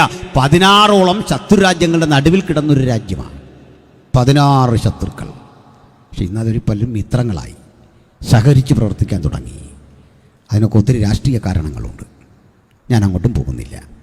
ഇവിടെ നിന്ന് അറസ്റ്റ് ചെയ്തുകൊണ്ട് ഈ ബാബിലോണി പട്ടണത്തിൽ പാർപ്പിച്ച് രാജാവ് ശ്രദ്ധിച്ചൊരു കാര്യം, ഇനി ഒരിക്കലും യെരുസലേമിൽ ഒരു രാഷ്ട്രമുയർന്നുകൂടാ, ജൂതൻ എന്നൊരു സംസ്കാരമുണ്ടായിക്കൂടാ, ഏകസത്യ ദൈവത്തെ വിളിക്കുന്ന ഒരു സമൂഹം ലോകത്ത് രൂപപ്പെട്ടുകൂടാ. അവർക്ക് മാത്രം ഒരു പ്രത്യേകതയുണ്ട്, അവൻ യാക്കോബിന് തന്റെ ചട്ടങ്ങൾ, ഇസ്രായേലിന് തന്റെ വിധികളും വെളിപ്പെടുത്തുന്നു. ഇങ്ങനെ അവൻ വേറൊരു ജനതയ്ക്കും ചെയ്തിട്ടില്ല. സവിസ്തരമായ ദൈവത്തിന്റെ വചനം ഹൃദയത്തിൽ ഏറ്റുവാങ്ങിയ, ചരിത്രത്തിലെ നിർണായകമായ ഇടപാടുകൾ നടത്തിയ ഒരു സമൂഹമാണ് ഇസ്രായേലിയ സമൂഹം. അവർക്ക് ഏകസത്യ ദൈവത്തെക്കുറിച്ച് വെളിപ്പാടുണ്ട്. അവരുടെ കരങ്ങൾ ഒരിക്കലും മനുഷ്യനിർമ്മിതമായ ഒരു ശില്പത്തിന് മുമ്പിലും വണങ്ങില്ല. ആ ഏകസത്യ ദൈവത്തെ മാത്രം വിളിച്ചു പോരുന്ന ആ ജനത തങ്ങളുടെ ജീവിതത്തിൻ്റെ മുന്നേറ്റങ്ങൾക്കിടയിൽ വന്നു പെട്ടത് ഇത്തരത്തിൽ ശില്പങ്ങളെ ബഹുമാനിക്കുന്ന, ആരാധിക്കുന്ന ബഹുദൈവ ചിന്തയുടെ കോട്ടയായ ബാബിലോണിൽ. ഇനി ഈ രാജ്യത്തവർക്ക് കിട്ടിയ പരിഗണന മോശമായിരുന്നില്ല. എല്ലാത്തരം ആദരവുകളും രാജാവ് കൊടുത്തു. എന്തിനെന്നറിയണ്ടേ? ഇവരുടെ ബുദ്ധിവൈഭവത്തെ മുഴുവൻ ചോർത്തെടുത്ത് അവർ ഇസ്രയേലിൽ എന്ത് ചെയ്തോ, എങ്ങനെ ഒരു സമൂഹത്തെ നവീകരിച്ചുദ്ധരിച്ചോ അത് മുഴുവൻ ഈ രാജ്യത്ത് പ്രയോജനപ്പെടുത്തിക്കൊണ്ട് ആ കാര്യശേഷിയെ, കർമ്മശേഷിയെ ഇവിടെ പ്രയോജനപ്പെടുത്തണം. അതിന് ഇതിനകത്ത് വന്ന കുട്ടികൾക്ക് സകലവിധ പരിഗണനകളും കൊടുത്തു. അതിലൊന്നാണ് നമ്മൾ വായിക്കുന്ന ഭക്ഷണം. ഞാൻ അവിടെ മുതൽ ഒന്ന് പറഞ്ഞു തുടങ്ങാം. സന്തോഷമല്ലേ? ഉണ്ടോ? ഭക്ഷണത്തിൻ്റെ കാര്യം പറഞ്ഞു പോയാൽ സന്തോഷമാണ്. ഞാനിത് പ്രതീക്ഷിച്ചാണ് ചോദിച്ചേ. പക്ഷെ ഒരു കുഴപ്പം, ഈ ബൈബിൾ മുഴുവൻ പരിശോധിച്ചാൽ ഭക്ഷണം ഒരു പ്രശ്നമാണ്. ഉൽപ്പത്തി മുതൽ ഫുഡൊരു വലിയ പ്രശ്നമാണ്. നിങ്ങൾ കണക്കെടുത്ത് നോക്കൂ. ചുവന്ന പായസം കുടിച്ചപ്പോഴാണ് ഏശാവിൻ്റെ അടുത്ത പ്രശ്നം. ഇനി നമ്മൾ മുമ്പോട്ട് പഠിച്ചു. വലിയൊരു ഡിന്നറിന് തന്ന സ്നാപകൻ്റെ തല പോയത്. അതുകൊണ്ട് ഭക്ഷണം ഉണ്ടാക്കുന്നവരൊക്കെ പ്രാർത്ഥിച്ച് ചെയ്തോണം. ബൈബിൾ മൊത്തം പരതിയാൽ മനസ്സിലാകും ഫുഡൊരു മഹാപ്രശ്നമാണ്. മര്യാദയ്ക്ക് പ്രാർത്ഥിച്ച് ചെയ്തില്ലെങ്കിൽ അത് വല്ലാത്ത ബഹളം ഉണ്ടാക്കും. അതുണ്ടോ സഹോദരിമാർക്ക് മനസ്സിലായില്ലേ? ഒത്തിരി പ്രശ്നങ്ങൾക്ക് വിടുതലാന്ന് ഞാനതാ തുടക്കം പോലെ പറഞ്ഞത്. സ്തോത്രം. ഇനി ഈ ശദ്രക്ക് മേശക്ക് അബേദ്നെഗോ എന്നറിയപ്പെടുന്ന ഈ ദൈവദാസന്മാരെ കൊണ്ടൊന്ന് ഭക്ഷണം കൊടുത്ത രീതികളൊന്ന് പറയും മുമ്പ് ആ പശ്ചാത്തലം ഞാനൊന്ന് വിശദീകരിച്ച് തരാം. ശ്രദ്ധിച്ചിരിക്കണേ മോനെ. ആ ഫോണൊക്കെ പിന്നെ വിളിക്കാം, സമയമുണ്ട്. കൊച്ചുമോനെ ഇങ്ങോട്ട് നോക്കി, ലൈവ് ചെയ്യുന്ന ആൾ മോനെ. പുള്ളി ഈ ലോകത്തെ അല്ല. അതിനെ ആ പ്രാണനെ താലൊലിച്ചൊന്നും മിണ്ടാതാക്ക് തൽക്കാലം. ഇങ്ങനെ ശ്രദ്ധിക്കുക. സ്തോത്രം. അപ്പോൾ ഈ ശദ്രക്ക് മേശക്ക് അബേദ്നെഗോ ഇവിടെ വരും മുമ്പ് നെബൂഖദ്നേസർ എന്നറിയപ്പെടുന്ന ഈ രാജാവ് ഈ കുഞ്ഞുങ്ങളെ അവിടെ തളച്ചിടാൻ ഒരു പദ്ധതി ചെയ്തു. ആകർഷണീയമായൊരു പട്ടണം അവിടെ പണിതു. ആ പട്ടണത്തിൻ്റെ വലിപ്പം 60 മൈൽ ചുറ്റളവായിരുന്നു.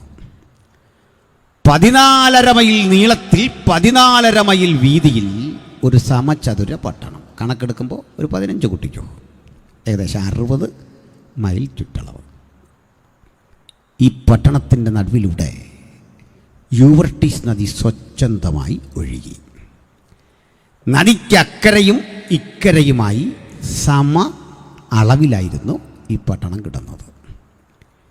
ചരിത്രകാരൻ പറയുന്നത് വിശ്വസിക്കാമെങ്കിൽ ഈ പട്ടണത്തിനു ചുറ്റും 87 അടി കനത്തിൽ 100 അടി ഉയരത്തിൽ ഒരു പടുകുറ്റൻ മതിൽ കെട്ടി രാജാവ് സംരക്ഷിച്ചു.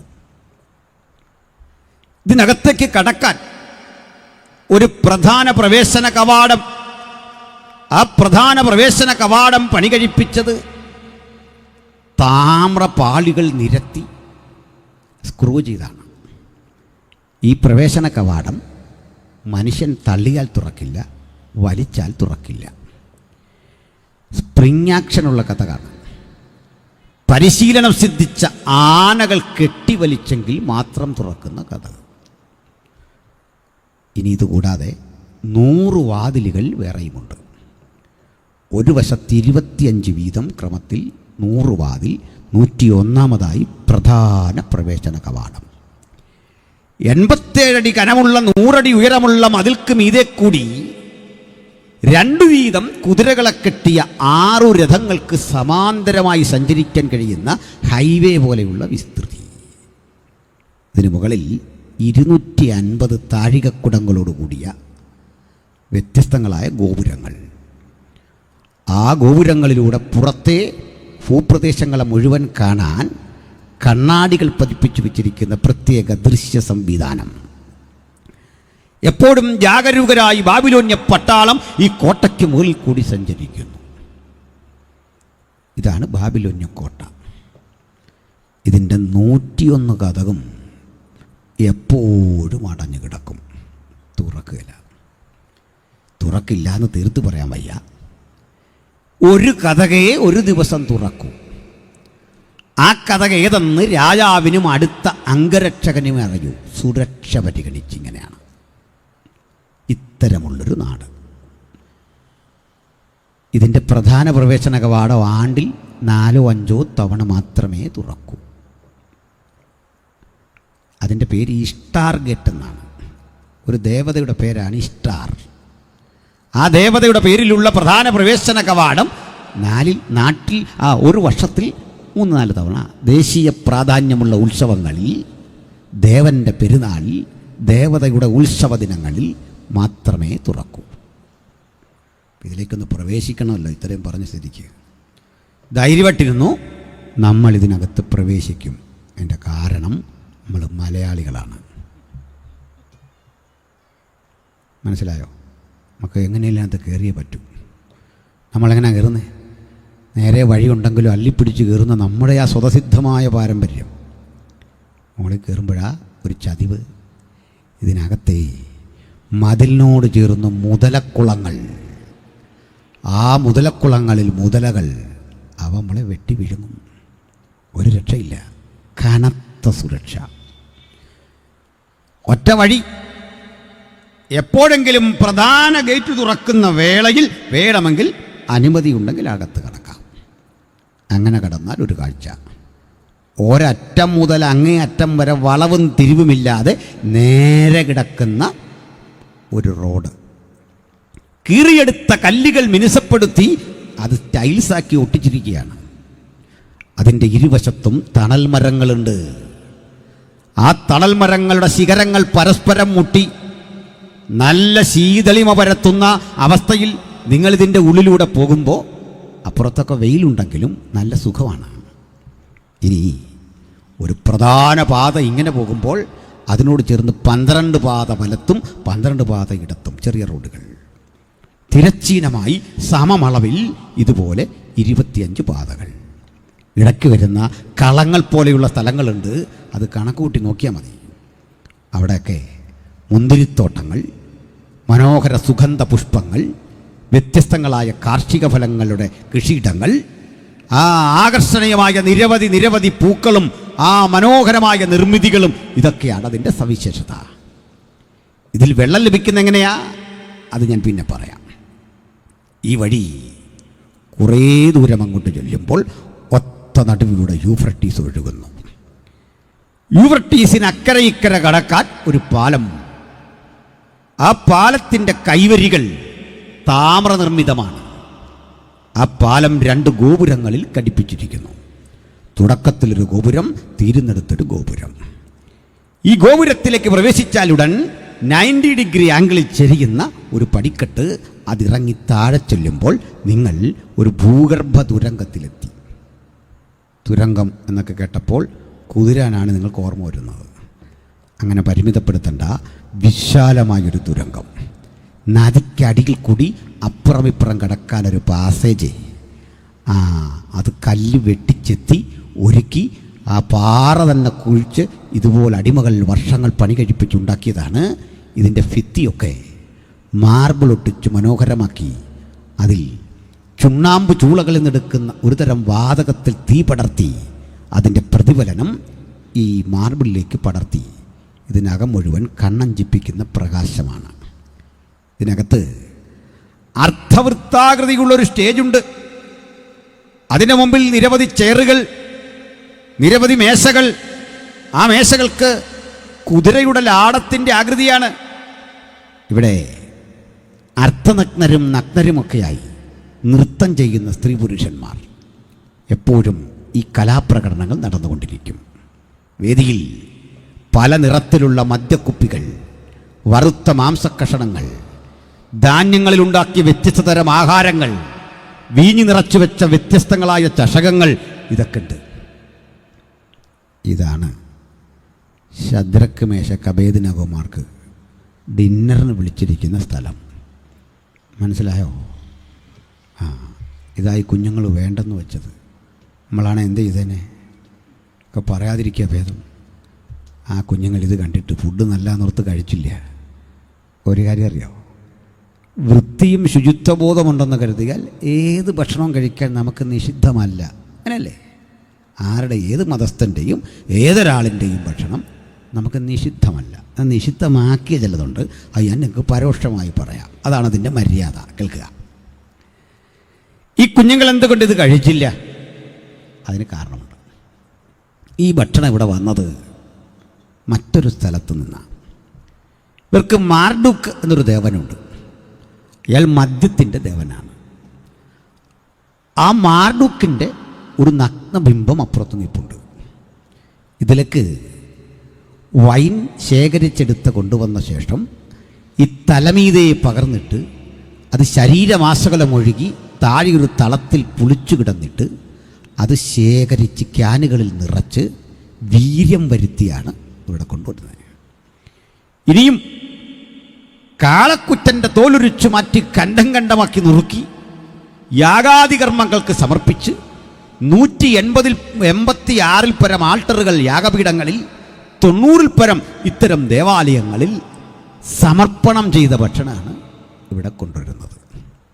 ഒരു ജൂതനെ കൊണ്ട് ഇത്തരം ഭക്ഷണം കഴിപ്പിച്ച് അവൻ്റെ പ്രാഗൽഭ്യം നശിപ്പിക്കാനുള്ള ശത്രുവിൻ്റെ തന്ത്രം ഈ കുഞ്ഞുങ്ങൾ മുൻകൂട്ടി കണ്ടു. അവർ പറഞ്ഞു, ഈ വീഞ്ഞു കുടിച്ചും ഈ ഭക്ഷണം കഴിച്ചും ഞങ്ങളെ തന്നെ അശുദ്ധരാക്കയില്ല. ചിലപ്പോഴൊക്കെ അനുഗ്രഹമെന്ന വ്യാജേന വശം തിരിഞ്ഞ് ചിലതൊക്കെ നമ്മുടെ പക്കലേക്ക് വരുമ്പോൾ ഭക്തൻ പറയും, നോ, അതൊരു ദൈവകൃപയാണ്. ആ കുഞ്ഞുങ്ങൾ ജയിച്ചപ്പോൾ കർത്താവിന് വലിയ സന്തോഷം. എന്താ സന്തോഷം എന്നറിയണ്ടേ? യെരുശലേമിലെ ദേവാലയത്തിൽ നിരന്തരം മുഴങ്ങിക്കേൾക്കുന്ന അരുത് അരുത് അരുത് എന്നുള്ള നിഷിദ്ധങ്ങളായ പ്രസംഗങ്ങൾ കേട്ട് ശീലിച്ച കുഞ്ഞുങ്ങൾ ആ ദേവാലയം തകർന്നിട്ടും അതിനെ മുച്ചൂടും നശിപ്പിച്ചിട്ടും അതിലെ വസ്തുവകൾ കൊള്ളയടിച്ചിട്ടും ഉള്ളിൽ പകരപ്പെട്ട ഉപദേശം മറക്കാതെ അടിമയായി പിടിക്കപ്പെട്ടു പോയ അടിമയുടെ കാരാഗൃഹത്തിന്റെ ഉള്ളറകളിലെ ഇരുട്ടിൽ കിടന്ന് ജയമെടുക്കുന്നത് കണ്ടപ്പോൾ തമ്പുരാന് സന്തോഷമെങ്കിൽ ഇന്ന് രാത്രി ജയമെടുക്കാൻ നമുക്കും നമ്മുടെ തലമുറക്കും ജയമെടുക്കണം. തലമുറയ്ക്ക് വേണ്ടി നമുക്ക് ജയമെടുക്കണം. സാത്താന്യ കൊട്ടകളിൽ കൊണ്ടിട്ട് ഒതുക്കാൻ ശ്രമിക്കുമ്പോഴൊക്കെ ഭക്തൻ പറയണം, ഞങ്ങൾ അങ്ങനെ കീഴടങ്ങത്തില്ല. ജയം തരുന്നൊരു ദൈവം ഇന്ന് രാത്രി നമ്മുടെ കൂടെയുണ്ട്. ആ ദൈവ സാന്നിധ്യമാണ് നമ്മെ അനുഗ്രഹിച്ച് മാറ്റങ്ങൾക്ക് വിധേയമാക്കുന്നത്. ആ കുഞ്ഞുങ്ങൾ ജയിച്ചു. ബാക്കി കഥകളൊക്കെ നമുക്കറിയാം. നേതൃത്വം കൊടുക്കുന്ന കക്ഷികൾ പറഞ്ഞ് ഭക്ഷണം കഴിച്ചില്ലേ രാജാവ് പ്രശ്നം ഉണ്ടാക്കും. നിങ്ങൾ എല്ലും കോലും ഒക്കെ ആയിട്ടിരുന്ന പ്രയാസമാണ്, വലിയ ബുദ്ധിമുട്ടാണ് ഇങ്ങനെയൊക്കെ. സ്തോത്രം. ഒടുക്കം കുഞ്ഞുങ്ങൾ പറഞ്ഞ് ഞങ്ങളെ ഒന്ന് പരീക്ഷിക്കുക. നിങ്ങൾ നല്ല ഫുഡൊക്കെ കഴിച്ചു, ഞങ്ങളെ ഒന്ന് പരീക്ഷിക്കണം. ഇപ്പോൾ ഒരു കാര്യം മനസ്സിലായോ? 10 ദിവസം പരീക്ഷിച്ചിട്ട് ഒരു മാറ്റമില്ല. നല്ല എനർജറ്റിക്കാണ്. ഭക്തൻ്റെ ആരോഗ്യം കഴിച്ച ഭക്ഷണത്തിൻ്റെ ബലമല്ല. ഭക്തൻ്റെ ആരോഗ്യം പ്രതിമാസ ശമ്പളത്തിൻ്റെ കനമല്ല. അത് ബാങ്ക് ബാലൻസിൻ്റെ ശക്തിയല്ല. റബ്ബർ തോട്ടമുള്ളത് കൊണ്ടല്ല. മാസത്തിലേറെങ്കിലും സ്പോൺസർ ചെയ്യാനുള്ളത് കൊണ്ടല്ല. അതൊരു ഉയരത്തിലെ ബലം, ആത്മശക്തിയുടെ ബലമാ. അനുഭവിച്ച നമുക്ക് പറയാം, സൈന്യത്താലല്ല, ശക്തിയാലല്ല, അവിടുത്തെ ആത്മാവിനാൽ പ്രതിസന്ധികളെ കടപുഴകി ജയിച്ച് ഇവിടെ വരെ വന്ന ഭക്തന്മാർക്കായി ദൈവത്തിന് മഹത്വം. രോഗത്തെ, വേദനകളെ, പ്രതിസന്ധികളെ, പ്രതികൂലങ്ങളെ ജയിച്ച് ഇവിടെ വരെ വന്ന നമുക്ക് ഒരു കാര്യം അറിയാം, തോൽവി വിണയാത്ത ജയത്തിന്റെ ആ ശീലങ്ങളിലൂടെയാ നമ്മുടെ സഞ്ചാരം. അവർ ജയിച്ചു. രാജാവിനത് ഒരു കുഴപ്പമൊന്നുമില്ല. രാജാവ് തുടക്കത്തിൽ ചെയ്തത് അവരുടെ പേരങ്ങ് മാറ്റി. പേര് മാറ്റിയ കഥ പറഞ്ഞപ്പോഴാണ് രസകരമായ ഓർമ്മ വരുന്നത്. മാവേലിക്കരയിൽ അയ്യം എന്നൊരു ബൈബിൾ കോളേജുണ്ട്. ഞാനും അവിടെ പഠിപ്പിക്കാൻ പോകുന്നുണ്ട്. പരേതനായ ബഹുമാനായ കാനവച്ചൻ അവിടെ പഠിപ്പിക്കാൻ വന്നു. അച്ഛൻ ഈ സാക്ഷ്യമൊക്കെ പറഞ്ഞപ്പോൾ ഇഷ്ടപ്പെടാത്തൊരു സഹോദരൻ അദ്ദേഹം വന്നിട്ട് പറഞ്ഞു, തന്നെ ഇനി ഇവിടെ ആരും അച്ഛനെന്ന് വിളിച്ച് ഞാൻ കേൾക്കരുതെന്ന് പറഞ്ഞു. ഒരു അച്ഛൻ്റെ സ്വതസിദ്ധമായ നർമ്മത്തിൽ അദ്ദേഹം പറഞ്ഞത്, ഞാൻ പറഞ്ഞാൽ ആളുകൾ പേടിക്കുകയല്ല, ബ്രദർ അങ്ങ് പറഞ്ഞോളാൻ പറഞ്ഞു. സൗമ്യനായിട്ട് പറഞ്ഞു, ബ്രദർ എനിക്ക് മീശയൊന്നും ഇല്ലാത്തതുകൊണ്ട് ഞാൻ പറഞ്ഞ ആളുകൾ പേടിക്കുകയല്ല, ബ്രദർ പറഞ്ഞേക്കാൻ പറഞ്ഞു. പുള്ളിക്ക് മനസ്സിലായി ഏക്കുന്നില്ലെന്ന് കണ്ടപ്പം അച്ഛൻ പറഞ്ഞു, ബ്രദർ പോകാൻ പറ്റിഞ്ഞ് വാ, ഞാൻ എന്നെ ഇതുവരെ അച്ഛനെന്ന് വിളിച്ചിട്ടില്ല, നാളെ തൊട്ട് വിളിക്കാനും ഉദ്ദേശിക്കുന്നില്ല, അത് ഞാൻ ഉറപ്പ് തരാം. മറ്റുള്ളവരിപ്പോൾ എന്ത് വിളിക്കുമെന്ന് എനിക്കറിയില്ല, ഞാൻ എന്നെ ഇതുവരെ ഒന്നും വിളിച്ചിട്ടില്ല. 2ാം അധ്യായത്തിൽ വരുമ്പോൾ ഒന്നാം അധ്യായത്തിലെ കുഞ്ഞുങ്ങളുടെ പേരൊക്കെ മാറ്റി. പേര് മാറ്റിയത് വിളിക്കാനുള്ള എളുപ്പത്തിന് പോട്ടെ, സാരമില്ല. തന്നെ നമ്മുടെ ബൈബിൾ കോളേജിലൊക്കെ നോർത്ത് ഈസ്റ്റിലെ കുട്ടികൾ വരും. സാറൊക്കെ ഒത്തിരി പേരെ പഠിപ്പിച്ചിട്ടുണ്ട്. ഒരുത്തൻ്റെയും പേര് ഓർത്തിരിക്കുകയില്ല. കാരണം ജിൻ ജാങ് ലിയാങ് ബിയാക്ക്, തുളുങ്, താങ്മ, സാഗ്മ, ഇങ്ങനെയൊക്കെയാണ് പേര്. നമുക്കൊന്നും ഓർമ്മയില്ല. പിന്നെ ഇങ്ങനെ കണ്ടറിഞ്ഞങ്ങ് പോവാണ്. ഇത് അവരുടെ പേരിൻ്റെ ഒരു പ്രത്യേകത. നമ്മുടെ ഈ പേരൊന്നുമില്ല. ഇതുപോലൊരു പയ്യൻ കോവിഡ് വന്നപ്പോൾ തിരക്കിനിടയിൽ മരുന്ന് മേടിക്കാൻ ഒരു ഹോസ്പിറ്റലിൽ ചെന്നവൻ്റെ പേര് പറഞ്ഞു. ലാൽ മിയാങ് താങ് എന്നങ്ങാണ്ട് പറഞ്ഞു. ഇത് കേട്ട പുള്ളി പറഞ്ഞു, ബാബു എന്നെഴുതും, വേണേ മരുന്ന് മേടിച്ചുകൊണ്ട് പോകാൻ. കാരണം ഇത് എഴുതി ഒന്നാമത് നേരമില്ല. കോവിഡ്, ആ മനുഷ്യൻ ഇതെല്ലാം കെട്ടിപ്പൊതിഞ്ഞിരിക്കുന്ന നേരത്ത് ലാൽ മിയാങ് താങ് എന്നെഴുതുന്ന നേരമില്ല. കുഞ്ഞുങ്ങളോടത്ത് പേരല്ലേ, എന്തെങ്കിലും വിളിച്ചോട്ടെ, സാരമില്ലെന്നേ. അത് കഴിഞ്ഞ് 1-ാം അധ്യായത്തിൽ പേര് മാറ്റി, 2-ാം അധ്യായത്തിൽ ഭക്ഷണം മാറ്റി, 3-ാം അധ്യായത്തിൽ ആരാധന മാറ്റി. സാത്താന്യ ശക്തികൾ ഘട്ടം ഘട്ടം വരുന്നത് കുഞ്ഞുങ്ങൾ തിരിച്ചറിഞ്ഞു. സ്തോത്രം. അതിൻ്റെ തൊട്ട് മുമ്പ് മഹാരാജാവ് ഒരു സ്വപ്നം കണ്ടതാണ് നമ്മുടെ വായനയ്ക്ക് ആധാരം. നെബൂഖദ്നേസർ ഒരു സ്വപ്നം കണ്ടു. സ്വപ്നം കണ്ടതും രാജാവ് ഭയന്നു. അയാളിത് മറന്നു. അസ്വസ്ഥചിത്തനായി നേരം വെളുക്ക് ഒരു ഉത്തരവ് പുറപ്പെടുവിച്ചു.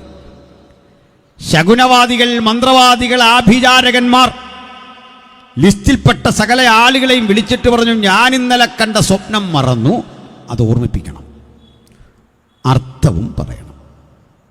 ഇവർ യൂണിയൻ കൂടിയിട്ട് പറയുക, ഇന്ന് വരെ ഇങ്ങനൊരു സംഭവം ഉണ്ടായിട്ടില്ല.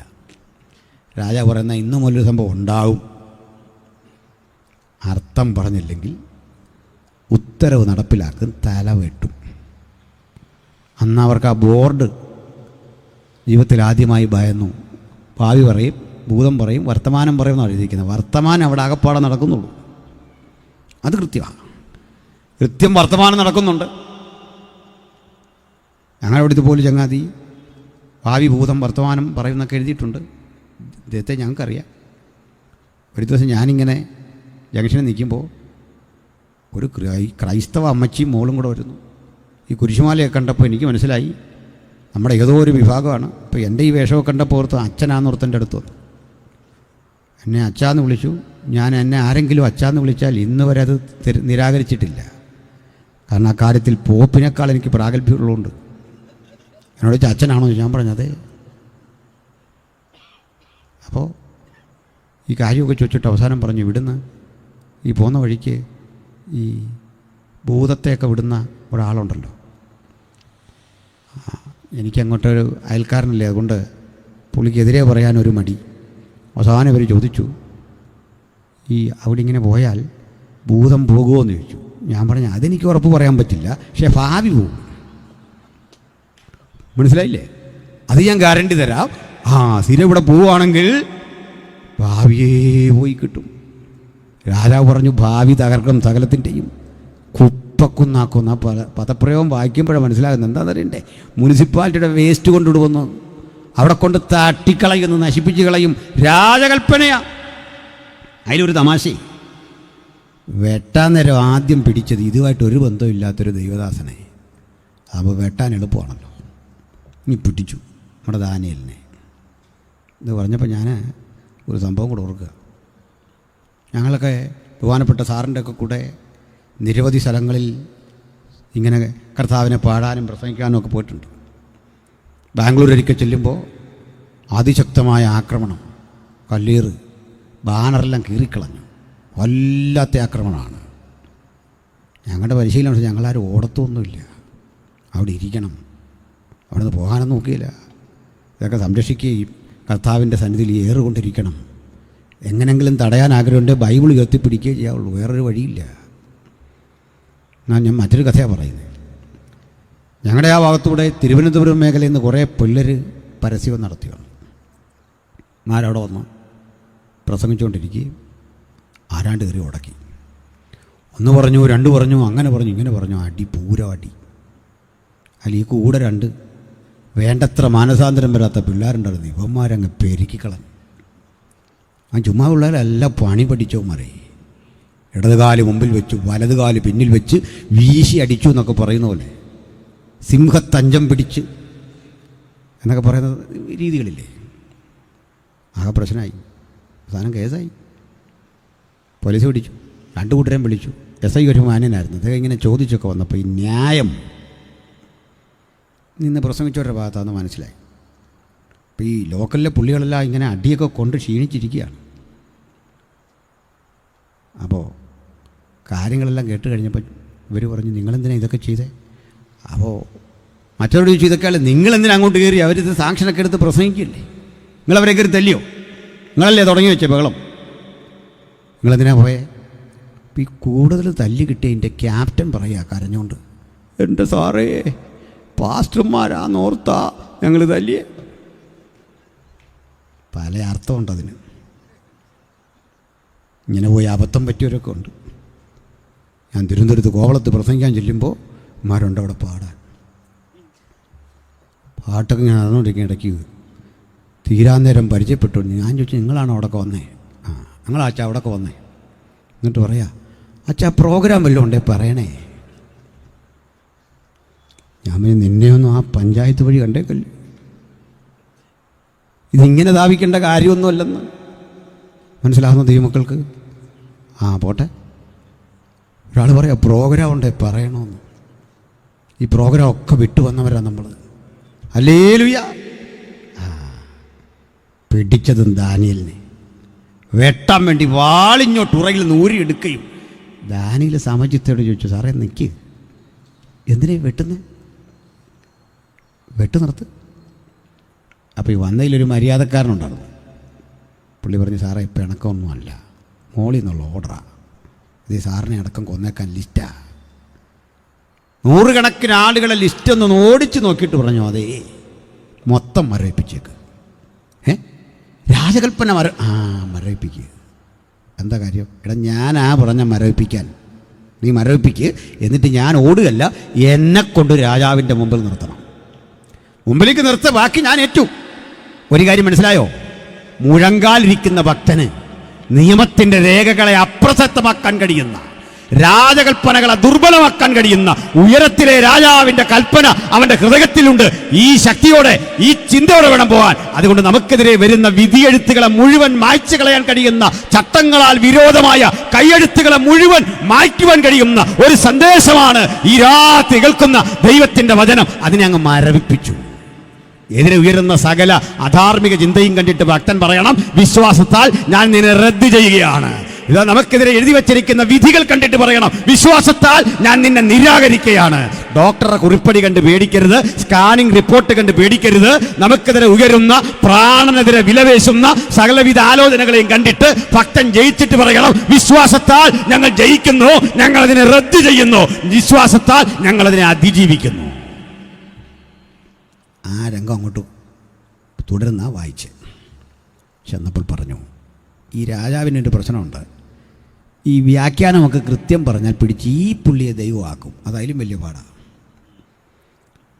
അപ്പോൾ ചില നമ്മളൊക്കെയാണ് എന്ത് പറഞ്ഞാൽ, ഇപ്പം ജനം എന്നെ അങ്ങനെ കാണുകയാണെ വേണ്ടെന്ന് പറയാനോ പോകും. മനസ്സിലായി? ഇപ്പം ജനങ്ങൾ എന്നെ അങ്ങനെ അങ്ങ് ബഹുമാനിക്കുക, വേണ്ടെന്ന് പറയാനോ പോകും. ഇങ്ങനെ ഇത് ആസ്വദിക്കുന്ന മനുഷ്യരുണ്ട്. ഒരാളെ പറ്റിയൊക്കെ അത്യാവശ്യം പറയാനും കുഴപ്പമില്ല. ഈ അതിര് വിട്ടു പോകുന്നത് വലിയ കുഴപ്പമാണേ. ഈ നോട്ടീസിലൊക്കെ പേര് വെക്കുന്നൊരു തെറ്റല്ല. ചില ഈ പേരൊന്നും വെക്കാതെ എന്തോ പരീക്ഷ ബോധമൊക്കെ പേര് വെക്കണം. ആരാണ്ട് എഴുതിയ സുവിശേഷം ഒന്നല്ലല്ലോ, മത്തായി എഴുതിയ സുവിശേഷം ഒന്നാണ്. അതിന് എനിക്ക് മത്തായി വായിക്കാനാണ് താല്പര്യം. ലൂക്കോസ് പോയി അനുപരം വായിക്കാനോ ഒന്നിച്ച് കിടന്നുള്ള സ്ഥിതി ആലോചിച്ചതെല്ലാം കൂടെ. ആരാണ്ട് എഴുതിയൊരു ലേഖനം അല്ല, പൗലോസ് തന്നെ എഴുതിയതാ. ഹെഡിങ്ങൊക്കെ വെക്കാൻ അതിന് കുഴപ്പമൊന്നുമില്ല. അപ്പോഴേ നമ്മൾ കണ്ടത് ഇതങ്ങ് മരവിപ്പിച്ച് ദാനിയേൽ പറഞ്ഞു.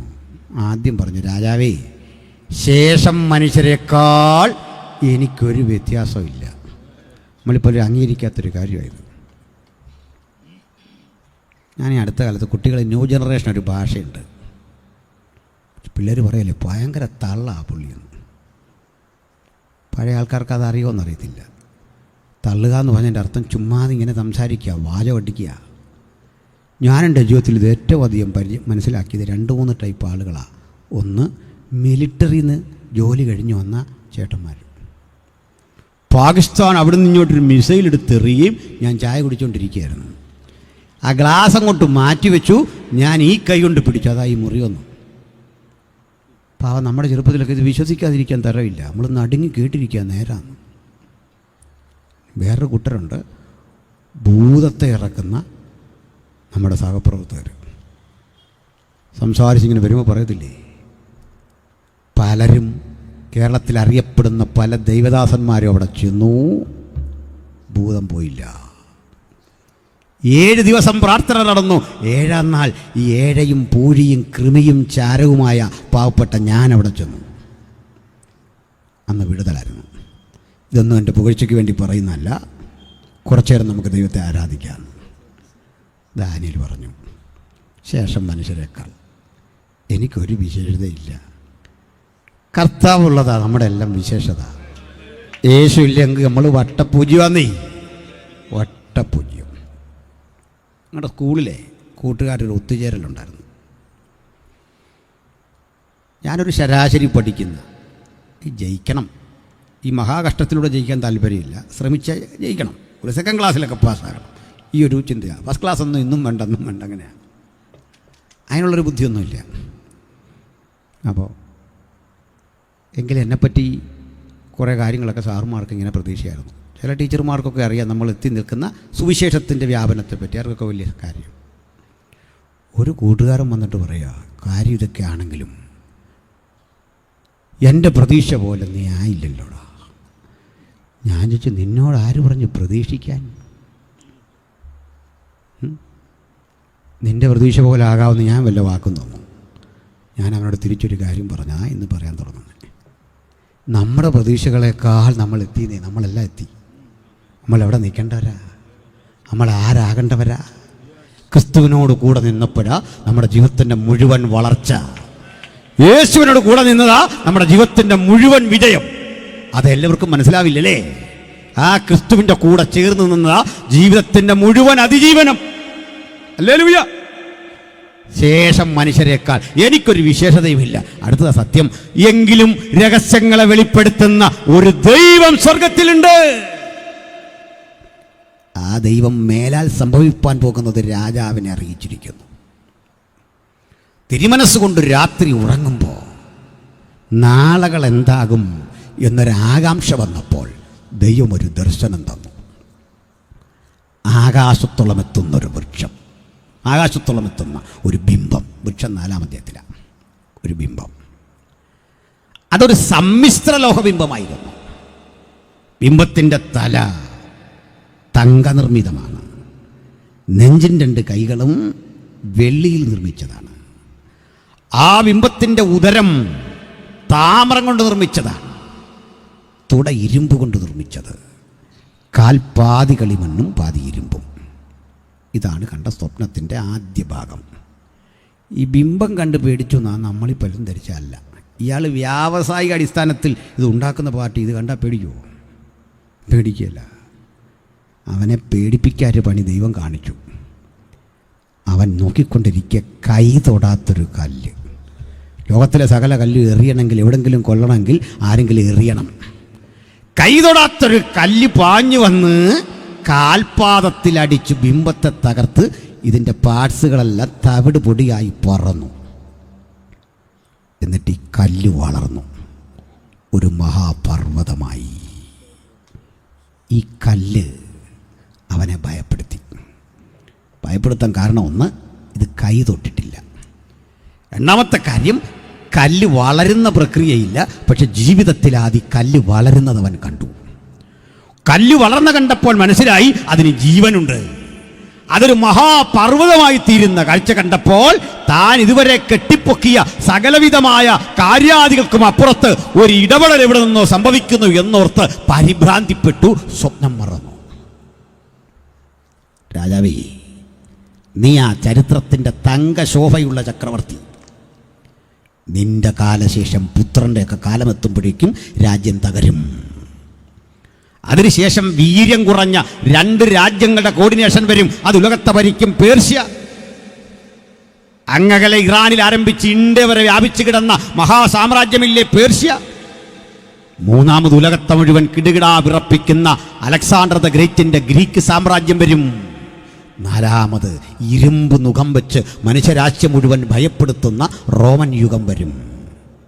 റോമൻ ഭരണകൂടവും അസ്തമിച്ച ശേഷം നമ്മൾ ഇന്ന് കാണുന്ന ആധുനിക ജനാധിപത്യക്രമം, അതായത് ഇരുമ്പും കളിമണ്ണും തമ്മിൽ ചേർച്ചയിൽ യോജിക്കാതിരിക്കുന്ന സഖ്യങ്ങളും മുന്നണികളും ധാരണകളും ഉണ്ടായിട്ട് അസ്ഥിരങ്ങളായ ഭരണകൂടങ്ങൾ ലോകത്തിൻ്റെ പലയിടങ്ങളിൽ വരും. ഈ അസ്ഥിര ഭരണകൂടങ്ങളെ മുഴുവൻ നിഷ്പ്രഭമാക്കിക്കൊണ്ട് കൈതൊടാത്തൊരു കല്ല്. എന്താണ് കൈതൊട്ടില്ലെന്ന് പറഞ്ഞാൽ? നന്യനായ യേശുക്രിസ്തുവിന്റെ ജനത്തെക്കുറിച്ച് പറയുക, അവൻ പുരുഷന്റെ ഇഷ്ടത്താലല്ല, ഒരു കൈയുടെ ഇടപാടിനാലല്ല, ഒരു സ്ത്രീയുടെ ഇടപാടിനാലല്ല, മാനുഷിക സംസർഗങ്ങൾക്കപ്പുറത്ത് അത്യുന്നതൻ നിശ്ചയിച്ച വിധി നിർണയം പോലെ കാലത്തിന്റെ സമ്പൂർണതയിൽ നമ്മുടെ കർത്താവായ യേശുക്രിസ്തു ജഡമെടുത്ത് ഇഹലോകത്തിലേക്ക് വന്നു. അവൻ ഒരു മഹാപർവ്വതമായി ഒരു കല്ല്. ഈ കല്ലിന് ജീവനുണ്ടെന്ന് തെളിഞ്ഞത് വ്യക്തമായി ലബോറട്ടറി ടെസ്റ്റ് ചെയ്ത് തന്നെയാണ്. എവിടെയായിരുന്നു ആ ലബോറട്ടറി തരേണ്ട? അരിമത്തയിലെ യോസേഫിൻ്റെ കല്ലറ ഒരു ലാബാക്കി ഓപ്പറേറ്റ് ചെയ്ത് ഈ കല്ലവിടെ വച്ചു. ഈ കല്ല് അതിനുള്ളിൽ വെച്ചിട്ട് അക്ഷരാർത്ഥത്തിൽ ഒരു ശില കൊണ്ട് ഈ ഗുഹ കല്ലറയെ മൂടി. അതിൽ പശമണ്ണ് തൂത്ത് പൊതിഞ്ഞു. റോമൻ ഗവൺമെന്റിന്റെ ഔദ്യോഗിക മുദ്ര പതിച്ചു. കാവൽക്കുട്ടത്തെ കാവൽ നിർത്തി.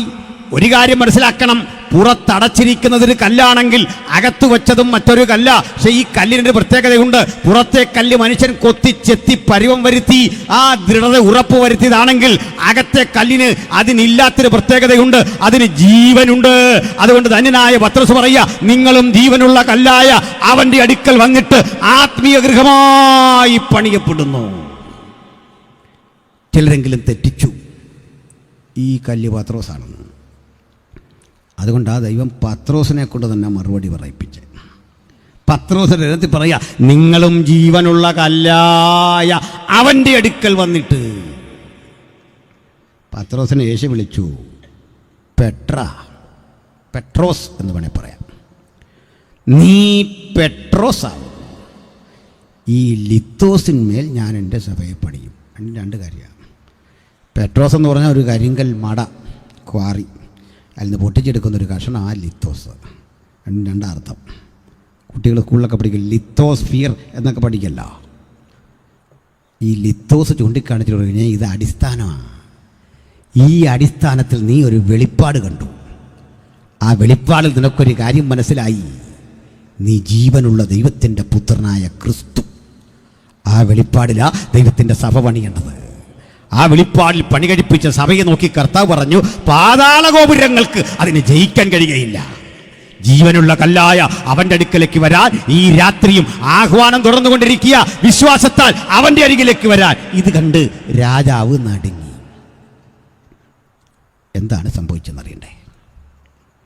പ്രവാചകൻ പ്രവചിച്ചതുപോലെ അക്ഷരാർത്ഥത്തിലൊരു സംഭവം ഉണ്ടായി. ഈ ബാബിലോന്യ പട്ടണം ഇറാൻ്റെ ആക്രമണത്തിൽ തകർന്നു. എനിക്കൊരു വാക്യം ഒന്ന് വായിച്ച് സഹായിക്കണം. യെശയ്യാ 45:1 മുതൽ. പ്രിയരെ മനസ്സിലാക്കുക, ഈ ഇറാഖ് എന്ന ബാബിലോൺ ഭരിച്ചുകൊണ്ടിരുന്ന ചക്രവർത്തി നെബൂഖദ്നേസറിന്റെ പേരക്കിടാവായ ബേൽശസ്സർ ഭരിക്കുമ്പോൾ അയാൾക്കൊരാഗ്രഹം, തൊട്ടടുത്ത് കിടക്കുന്ന പേർഷ്യ വെട്ടിപ്പിടിക്കണം, അത് കാൽക്കീഴാക്കണം.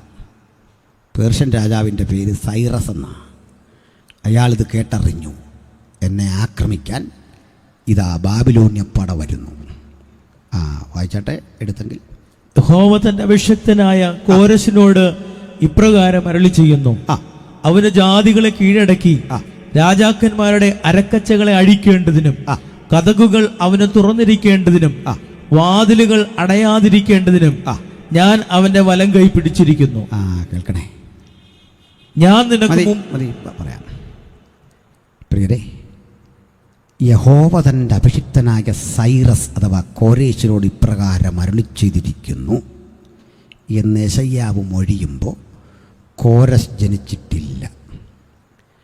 കോരേശ് എന്ന പേർഷ്യൻ ചക്രവർത്തി ജനിക്കുന്നതിൻ്റെ 1 നൂറ്റാണ്ട് മുമ്പ് അവൻ്റെ പേർ ചൊല്ലി വിളിക്കാൻ ധൈര്യം കാട്ടിയ പുസ്തകത്തിൻ്റെ പേരാ വിശുദ്ധ ബൈബിൾ.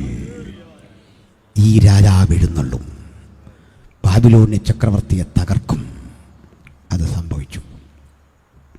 ഞാനത് പറഞ്ഞ് അവസാനിപ്പിക്കാം. പ്രിയരെ, ഈ ബാബിലോന്യ ചക്രവർത്തിയായ ബേൽശസ്സറിന് തൊട്ടടുത്ത് കിടക്കുന്ന പേർഷ്യ ആക്രമിച്ച് കാൽക്കീഴാക്കാൻ മോഹമുദിച്ചിട്ട് അതിനുവേണ്ടി സന്നാഹങ്ങൾ ഒരുക്കുമ്പോൾ ഇതറിഞ്ഞ പേർഷ്യൻ ചക്രവർത്തി ചിന്തിച്ചു, അവൻ്റെ അരികിലേക്ക് ഞാൻ യുദ്ധത്തിന് ചെന്നാൽ ഞാൻ തോറ്റു തുന്നം പാടും, അവനെന്നെ പിടിച്ചടക്കും, ഒതുക്കും. അതുകൊണ്ട് കീഴടങ്ങാൻ എനിക്ക് മനസ്സുമില്ല, ഒളിച്ചു പോകാൻ ഞാൻ ഭീരുവല്ല. വ്യത്യസ്തമായൊരു കാര്യം ചിന്തിച്ചു. അവൻ ഇവിടേക്ക് വരും മുമ്പ് അവൻ്റെ രാജ്യത്തിലേക്ക് ഞാൻ ഇരമ്പിക്കയറി പരമാവധി നാശം വരുത്തി പൊരുതി മരിക്കും. സൈറസ് അടുത്ത അനുഗാമികളോട് ഇത് ചർച്ച ചെയ്തുകൊണ്ടിരിക്കെ ഒരു വിശിഷ്ടാതിഥി കാണാൻ വന്നു. അമ്മായിയപ്പനാ. അമ്മായിപ്പൻ വന്നിട്ട് പറഞ്ഞു, കുഞ്ഞേ, നീ ബാബിലോൺ ആക്രമിക്കാൻ പോകുന്നെന്ന് കേട്ടു, നേരോ? അതെ പ്രഭു. 87 അടി കനത്തിൽ 100 അടി ഉയരത്തിൽ 250 കാവൽ ഗോപുരങ്ങളോടെ ഒരിക്കലും തുറക്കാത്ത 100 വാതിലോടുകൂടെ സുശക്തമായ ആ രാഷ്ട്രത്തിൻ്റെ ഉറപ്പ് നിനക്കറിയാമോ? അറിയാം പ്രഭു. ഇത് അഭിമാനത്തിൻ്റെ പ്രശ്ന. ഞാൻ പൊരുതി മരിച്ചില്ലെങ്കിൽ അങ്ങയുടെ മക്കളും ഭാര്യയും, എൻ്റെ ഭാര്യയും അങ്ങയുടെ മകളും കുഞ്ഞുങ്ങളുമൊക്കെ അനാഥരാകും. അങ്ങ് ഈ രാജ്യം നോക്കിക്കൊള്ളണം. ഞാൻ യുദ്ധത്തിന് ഇറങ്ങി പുറപ്പെടുക. അമ്മാവിപ്പം പറഞ്ഞു, പേടിക്കണ്ട, നീ തോക്കത്തൊന്നുമില്ല, നീയേ ജയിക്കൂ. അമ്പരന്ന് പോയി. അതെന്താ കാര്യം? കുഞ്ഞേ, ഒരു ഈച്ചയ്ക്കും പറന്നു കിടക്കാനാവാത്ത സുരക്ഷിതത്വമുള്ള അവൻ്റെ കോട്ടയ്ക്കകത്ത് കടക്കാൻ ഞാനൊരു രഹസ്യ വഴി കണ്ടെത്തിയിരിക്കുന്നു. വേഷം മാറി എൻ്റെ പടയാളികൾ ഒട്ടകപ്പുറത്തും കഴുതപ്പുറത്തും ആയുധം വെച്ച് കെട്ടി സുഗന്ധവസ്തുക്കൾ വിൽക്കുന്ന വ്യാപാരികളുടെ വേഷത്തിൽ അവിടെ എത്തിക്കഴിഞ്ഞു. പിതാവേ, അതെങ്ങനെയാ? പറയാം. അവൻ്റെ രാജ്യത്തിൻ്റെ ഒത്ത നടുവിലൂടെ ഒഴുകുന്ന യൂഫ്രട്ടീസ് നദിയിലെ അതിൻ്റെ മുകളിൽ ഞാനൊരു ചിറകെട്ടി. മാസങ്ങൾ കൊണ്ട് ചിറകെട്ടി വെള്ളം ഗതി തിരിച്ചു വിട്ടപ്പോൾ ഉണങ്ങിയ നിലത്തിൻ്റെ മുകളിൽ നിന്നും താഴെ നിന്നും ആളുകൾ സുഗന്ധവസ്തുക്കൾ വിൽക്കുന്ന വ്യാപാരികളുടെ വേഷത്തിൽ അകത്ത് കടന്നു ആയുധം വെച്ച് കെട്ടിയ ഒരു വിസിൽ മുഴങ്ങേണ്ട താമസം അടി നടക്കും. കണ്ടോ? ഒരു അമ്മായിപ്പൻ ചെയ്ത പണിയുണ്ടോ? അതിന് പകരം നമുക്കൊക്കെ അമ്മായിയപ്പൻ. കല്യാണം കഴിക്കാനുള്ള പിള്ളേരുണ്ടെങ്കിൽ ഓർത്തോണം, വളരെ ബുദ്ധിപൂർവ്വം ചെയ്തോണം. വണ്ടി മേടിക്കുന്നതും പെണ്ണ് കെട്ടുന്നതും സൂക്ഷിച്ചോണം മക്കളെ. മനസ്സിലായോ? ഇനിയും പറ്റിയതൊക്കെ പറ്റിപ്പോട്ടെ. ഇത്തരം ഒരു അമ്മായിയപ്പൻ. പുള്ളി പറഞ്ഞാൽ അടിക്കാൻ പറഞ്ഞു. പക്ഷെ കോരേശ് പറഞ്ഞു, അങ്ങനെ ഈ ഒളിച്ചും പാത്തും ഞാൻ അടിക്കില്ല. അപ്പച്ചനതിലെ പോര. അഭിമുഖ യുദ്ധം. കോരേശ് ആയുധ സന്നാഹങ്ങളോടെ ബാബിലോന്യക്കോട്ടയുടെ മുമ്പിൽ നിൽക്കുമ്പോൾ 100 അല്ല 101 കതകും മലർക്ക തുറന്നു കിടക്കുന്നു. അമ്പരന്ന് പോയി. അകത്തോട്ട് കിടക്കാൻ തുടങ്ങുമ്പോൾ ഒരു അനുചരം വന്നിട്ട് പറയുക, സാർ കിടക്കല്ലേ, നമ്മളെ അകത്ത് കയറ്റിയിട്ട് അടച്ചൊതുക്കി ബേൽസസർ അഴിഞ്ഞാട്ടം നടത്തും, കൊന്നു കൊലവിളിക്കും, ശ്വാസം മുട്ടിക്കും. പുള്ളി പറഞ്ഞു, ഞാനേ മരണം പ്രതീക്ഷിച്ച് വന്നവനാ, ഇതൊന്നും എന്നെ തളർത്തുകയില്ല. രണ്ടാമത് കണ്ട കാഴ്ച, താടി നീട്ടി വളർത്തിയ കണ്ണുകൊഴിഞ്ഞ തേജോരൂപികളായി ഒരുപറ്റം ആളുകൾ വന്നടുത്ത് നിന്നു. പ്രായമുള്ള അപ്പച്ചന്മാർ. അവർ ചോദിച്ചു, പ്രഭു, അങ്ങ് സൈറസ് അല്ലേ, പേർഷ്യൻ ചക്രവർത്തി? അതെ. അങ്ങയ്ക്കിത് കോട്ടയ്ക്കുള്ളിലേക്ക് സ്വാഗതം. നിങ്ങളാരാ? ശത്രുവിൻ്റെ രാജ്യത്തിലേക്ക് എന്നെ സ്വാഗതം ചെയ്യാൻ? പ്രഭു, ഞങ്ങൾ നിൻ്റെ ശത്രുക്കളല്ല. 70 ആണ്ടുകൾക്ക് മുമ്പ് അടിമകളായി ഞങ്ങൾ വന്നതാ ഇവിടെ. ഞങ്ങളൊരിക്കൽ ഇതിനകത്തു നിന്ന് വിടുവിക്കപ്പെടുമെന്നും സ്വദേശത്തേക്ക് മടങ്ങിപ്പോകുമെന്നും ഞങ്ങളുടെ വാഗ്ദത്ത ദേവാലയം പുനർനിർമ്മിക്കുമെന്നും ഏകസത്യ ദൈവത്തിൻ്റെ ആരാധന പുനരാരംഭിക്കുമെന്നും അതിന് കാരണക്കാരൻ നീയാകുമെന്നും നീ ജനിക്കുന്നതിൻ്റെ 1 നൂറ്റാണ്ട് മുമ്പ് നിന്റെ പേരെഴുതി വെച്ച യെശയ്യാ പ്രവചനത്തിന്റെ ചുരുളുകൾ വായിച്ചു വായിച്ച് നിന്റെ വരവും കാത്ത് കഴിയുന്ന ഒരു പറ്റം യഹൂദ റബിമാരാണ് ഞങ്ങൾ. ഇന്ന് രാത്രി പ്രവചന സ്വരം കേൾക്കുമ്പോൾ ദൈവത്തിന്റെ മക്കൾ ഓർക്കണം, ദർശനത്തിനൊരു അവധി വെച്ചിരിക്കുന്നു. അത് സമാപ്തിയിലേക്ക് വരുവാൻ ബന്ധപ്പെട്ടുകൊണ്ടിരിക്കുന്നു. അത് വരും നിശ്ചയം. അത് താമസിച്ചാലും അതിനുവേണ്ടി കാത്തിരിക്കുന്ന ഭക്തനാണ് ഈ നാളുകളിൽ നമ്മളെ എല്ലാം പ്രതീക്ഷ. അതുകൊണ്ട് തന്നെക്കുറിച്ച് കേട്ടറിഞ്ഞ വാക്കുകൾ വായിച്ചു കേട്ട ചക്രവർത്തി പൊട്ടിക്കരഞ്ഞ് നിലത്തെ മണ്ണുവാരി ചുംബിച്ചു. കോട്ടയ്ക്കകത്തേക്ക് കടന്നു. എങ്ങനെ തുറന്നതെന്നൊക്കെ അറിയില്ലല്ലേ. 5-ാം അധ്യായത്തിൽ പറയാ, ബേൽശസ്സർ തൻ്റെ മഹത്തുക്കളിൽ 1000 പേർക്കൊരു വിരുന്നൊരുക്കി. 1000 VIP-കളും കൂടെ വന്ന പരിവാരങ്ങളെയും സ്വീകരിക്കാൻ വേണ്ടി സന്ധ്യാസമയത്ത് വിരുന്നൊരുക്കിയതാ. ഇവർക്കൊക്കെ അകത്ത് കിടക്കാൻ പ്രഭാതത്തിൽ തുറന്നിട്ടതാണ് ഇത്രയും വാതിൽ. സന്ധ്യയായപ്പോൾ അടയ്ക്കാൻ മറന്നു. അപ്പോൾ നിങ്ങളോട് ചോദിക്കുക, അതെന്തോ ഒരു ഗ്രൂപ്പ് മറവിയോ? മറന്നല്ല, വേറൊരു പ്രശ്നമാണ്. മഹാരാജാവ് അടക്കം ആജ്ഞാനുവർത്തികൾ വരെ മദ്യപിച്ചും മതോന്മത്തരായി കോൺ തെറ്റി പിള്ളേരുടെ ഭാഷയിൽ പറഞ്ഞാൽ അടിച്ച് പാമ്പായി വീലൂരി കിടക്കുക. ചെറിയ ബോധം വീഴുമ്പോഴൊക്കെ ചക്രവർത്തി ചോദിക്കുന്നുണ്ട്, കഥ കടച്ചോ. ഇന്നലെ വരെ ഉത്തരവെന്ന് പറഞ്ഞ നിന്നവൻ പറയാ, അളിയ ചുമ്മാ ഇരിക്കണം. ചക്രവർത്തിയെ വിളിക്കുക അളിയ. കണ്ടോ, ഇവനും ചെന്ന് കഴിഞ്ഞാലുള്ള ഗതികേടാ. ലേലുയ, കഥ കടച്ചില്ല. കോരശിൻ്റെ സേന അങ്ങോട്ട് കയറി പെരുക്കി അടിയങ്ങോട്ട് തുടങ്ങി. അടിക്കുന്നതിന് മുമ്പ് ദൈവം ചുവരിൽ എഴുതി വെച്ചു, നിന്റെ രാജ്യത്വം തൂക്കി നോക്കി നിന്നെ കുറവുള്ളവനായി കണ്ടു. ഇതായി പുസ്തകത്തിലെ ദൈവം. ചുമ്മാ ഒളിച്ചും പാത്തൊന്നും ചെയ്യരുതേ. അതുകൊണ്ട് ഈ സുവിശേഷം കേൾക്കുമ്പോഴോർക്കണം, ഈ പുസ്തകത്തിൽ പറഞ്ഞതെന്തോ അതൊക്കെ നടപ്പിലാക്കുന്നവനാ ഇതിൻ്റെ അധികാരി. അന്ന് തകർന്നതാ ബാബിലോൺ. ഞാൻ പ്രസംഗിക്കുന്ന രാത്രി വരെ പുനർനിർമ്മിച്ചിട്ടില്ല. നിങ്ങളെ സൗകര്യപ്പെടുമെങ്കിൽ അവസരം കിട്ടിയാൽ ഈ ബാബിലോണിൻ്റെ അവശിഷ്ടങ്ങൾ ചിതറിക്കിടക്കുന്ന കോട്ടയും പരിസരവും ഒക്കെ കാണാൻ പറ്റും. ഇറാഖിൽ ഇപ്പോഴും കിടപ്പുണ്ട്. നമ്മൾ ഇന്ത്യൻ പാസ്പോർട്ട് കൊണ്ട് അങ്ങോട്ട് നേരിട്ട് പോകാൻ വയ്യ. UAE-ലൊക്കെ ജോലി ഉണ്ടെങ്കിൽ അവിടെ പോകാം, കുഴപ്പമൊന്നുമില്ല. ആ സ്ഥലത്ത് ഒരു പഴയ റെയിൽവേ സ്റ്റേഷനുണ്ട്. ഈ റെയിൽവേ സ്റ്റേഷൻ്റെ പേര് സിറ്റി ഓഫ് ബാബിലോൺ. അവിടെ ചെന്ന് വണ്ടി ഇറങ്ങിയാൽ ഈ ഗൈഡ് വന്ന് നമ്മളെ കൂട്ടിക്കൊണ്ട് പോകും. നമ്മൾ പറയും ഗ്ലാസ്സൊക്കെ താഴ്ത്തിയിട്ട് വേണം, ഇതുവഴി മാത്രമേ നോക്കാവൂ പുറത്തേക്ക്, ഞങ്ങളറിയാതെ പുറത്തൊന്നും ഇറങ്ങരുത്. അവിടെ മുഴുവൻ വലിയ സന്നാഹങ്ങളാണ്. നിങ്ങൾക്കവിടെ കാണാം അന്ന് ചിതറിക്കിടക്കുന്ന ബാബിലോന്യ കോട്ടയുടെ കല്ലുകൾ. ദാനിയേലിനെ പോലുള്ള ദൈവമക്കളെ ഇട്ട 100 കണക്കിന് ശവക്കുഴികൾ, ഈ സിംഹക്കുഴികൾ, തീച്ചൂളകൾ, അവശിഷ്ടങ്ങൾ, അവിടെ കാട് കിളുത്തു നിൽക്കുന്ന അനുഭവങ്ങൾ നിങ്ങൾക്ക് കാണാം. യെശയ്യാ 13:19 മുതൽ ഒന്ന് വായിക്കാൻ എടുത്തുള്ളൂ. പ്രിയപ്പെട്ടവരെ, അത്തരം 100 അനുഭവങ്ങളുടെ വഴികളിലൂടെ ഇങ്ങനെ സഞ്ചരിച്ചു വരുമ്പോൾ ഈ ഗൈഡ് ഒരു 4 മണി നേരമൊക്കെ ആകുമ്പോഴേക്ക് പറയും, എല്ലാവരും തിരികെ വരണം, വണ്ടിയിൽ കയറണം, തിരിച്ചു പോവുക, ഇനി നിൽക്കരുത്. എന്താ കാര്യം എന്നറിയണ്ടേ? ഈ മണലുകൾക്കുള്ളിൽ ഒരു തരം കരിനാഗങ്ങളുണ്ട്, കൊത്തും. ബ്ലഡ് വലിച്ചു കുട്ടിക്കും, ആൾ മരിച്ചു പോകും. വലിയ പ്രശ്നമാണ്. അതിനെ കൊല്ലാനൊക്കെ ആളുകൾ നടപ്പുണ്ട്. നമ്മുടെ നാട്ടിലൊന്നും കൊല്ലാനൊക്കത്തില്ല. പാമ്പിൻ്റെ പേര് പോലും മാറ്റി അതിഥി എന്നാക്കി കളഞ്ഞു. ഇപ്പോൾ TV-ലൊക്കെ കണ്ടില്ലേ, ഇന്ന് നമുക്കൊരു അതിഥി ഉണ്ടെന്ന്. പണ്ടൊക്കെ വീട്ടിൽ നമുക്കൊരു അതിഥി ഉണ്ടെന്ന് പറഞ്ഞാൽ നമുക്കൊരു ഉത്സാഹമാണ്. കാരണം ഇച്ചിരി ഭക്ഷണമൊക്കെ നന്നായിട്ട് കിട്ടും, കോഴിയെ കൊല്ലും. ഇപ്പോഴും നമുക്ക് മനസ്സിലാക്കുന്ന അതിഥി ഉണ്ടെന്ന് പറഞ്ഞാൽ ആരാ? മൂർഖനോടങ്ങാണ്ട് കയറി ഇരിപ്പുണ്ടെന്ന്. അത് അതിഥി. കാലം പോയൊരു പോക്കെ. അവിടെ മേലിൽ ഇനി പാമ്പെന്നൊന്നും വിളിക്കും. നീ പാമ്പ് സാറെന്ന് വിളിക്കണം, അല്ലെ അതിഥി എന്ന് വിളിക്കണം. കാലം പോയണ്ടോ? അവിടെ തല്ലിക്കൊല്ലും.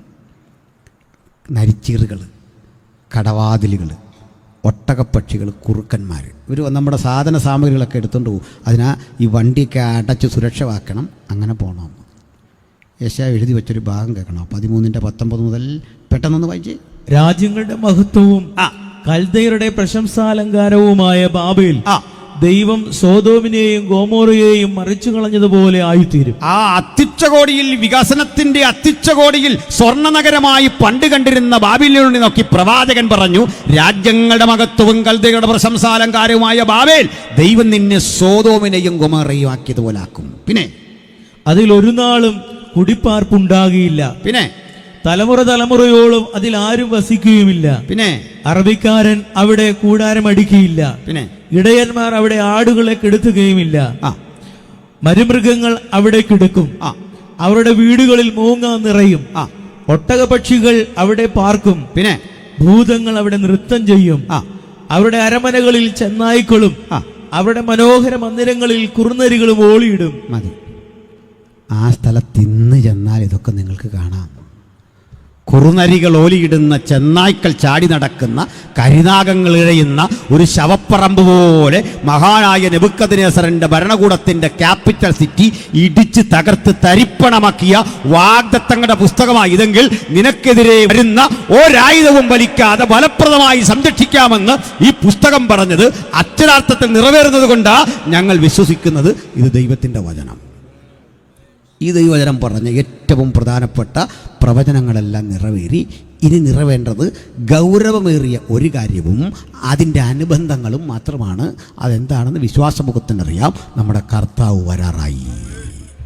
ഇതുവരെ പറഞ്ഞ 100 പ്രവചനങ്ങൾ കൃത്യം നിറവേറി തെളിവ് കാണിച്ച ഈ മഹത് ഗ്രന്ഥം ഒരു കാര്യം വിളിച്ചു പറയുന്നു: ഈ നാളുകളിൽ ഒന്നിൽ കാഹളം ധനിക്കും, തനിക്കായി കാത്തിരിക്കുന്നവരെ തീർക്കാൻ ഉലകരക്ഷകനായ യേശുക്രിസ്തു വാനവിരുവിൽ പ്രത്യക്ഷനാകും. അവന്റെ പ്രത്യക്ഷതയിൽ എടുക്കപ്പെടാൻ കഴിയാതൊരാളെങ്കിലും ഈ രാത്രി വചനം കേൾക്കുന്നെങ്കിൽ ഇപ്പോഴാകുന്നു സുപ്രസാദ കാലം, ഇപ്പോഴാകുന്നു രക്ഷാദിവസം. ഈ മഹത്തര രക്ഷയുടെ ആ പദ്ധതിക്ക് പുറത്താണ് നിങ്ങൾ നിൽക്കുന്നതെങ്കിൽ ഈ രാത്രി യേശുവിനെ ഹൃദയത്തിൽ രക്ഷകനായി സ്വീകരിച്ചിട്ട് ഈ ഗ്രന്ഥം നെഞ്ചിലെറ്റിൽ ആലിച്ചുകൊണ്ട് പറയണം: എൻ്റെ ഉടയവനെ, അങ്ങ് പറഞ്ഞതൊന്നും നടക്കാതിരുന്നില്ല. അങ്ങ് കാലത്തോട് സമ്പാദിച്ചത്, ചരിത്രത്തിലേക്ക് വിരൽ ചൂണ്ടി പറഞ്ഞത് അക്ഷരാർത്ഥത്തിൽ നിറവേറിക്കൊണ്ട് ലോകരാഷ്ട്രങ്ങൾ തകർന്നിടിഞ്ഞു കിടക്കുമ്പോൾ മറുവശത്ത് ഇസ്രയേൽ എന്ന രാഷ്ട്രം ഇതാ പച്ചപിടിച്ച് വീണ്ടും മരുഭൂമിയായിരുന്ന സ്ഥലം മലവാടിയായി മാറിക്കൊണ്ടിരിക്കുന്നെങ്കിൽ അതൊക്കെ വിളിച്ചു പറയുന്നൊരു സൂചന നമ്മുടെ കർത്താവായ യേശു വരാറായി. ഇതെല്ലാം ലക്ഷണങ്ങളാ. ഇന്ന് ഇസ്രയേൽ കാണുന്ന സംഭവ വികാസങ്ങളൊക്കെ കൃത്യമായി പറയേണ്ടതാ. സമയപരിമിതി കൊണ്ട് ഞാൻ കടക്കുന്നില്ല. ബഹുമാനരെ, ഇന്നൊരു കാര്യം കണ്ടോ? ഇസ്രയേൽ എന്ന രാഷ്ട്രത്തെ കേന്ദ്രീകരിച്ചുള്ള ചർച്ചകളെക്കുറിച്ച് ഞങ്ങൾ മുമ്പ് ചെയ്ത എല്ലാ ചർച്ചകളും നിറവേറിക്കഴിഞ്ഞു. ഞങ്ങളുടെ വീഡിയോയുടെ കാലം നിങ്ങളെടുത്ത് നോക്കിയാൽ മതി. മുമ്പ് സൂചിപ്പിച്ചതെന്തോ അതെല്ലാം കൃത്യം നിറവേറി. ആർക്കും വേണ്ടാതെ കിടന്ന ആ രാഷ്ട്രം ഇന്നൊരു മരുഭൂമിയായി, ഇത് മലർവാടിയായി.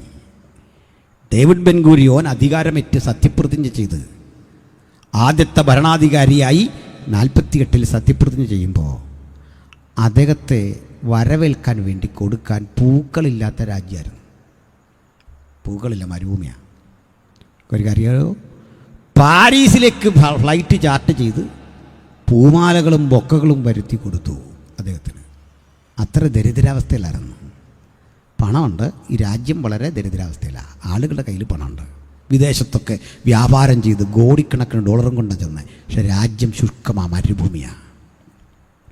ഇന്ന് ലോകത്തേറ്റവും അധികം പൂക്കൾ കയറ്റി അയക്കുന്ന രാജ്യങ്ങളിൽ 2ാം സ്ഥാനത്താണ് ഇസ്രായേൽ. അവർക്കൊരു വലിയ ജലസ്രോതസ്സുണ്ട്.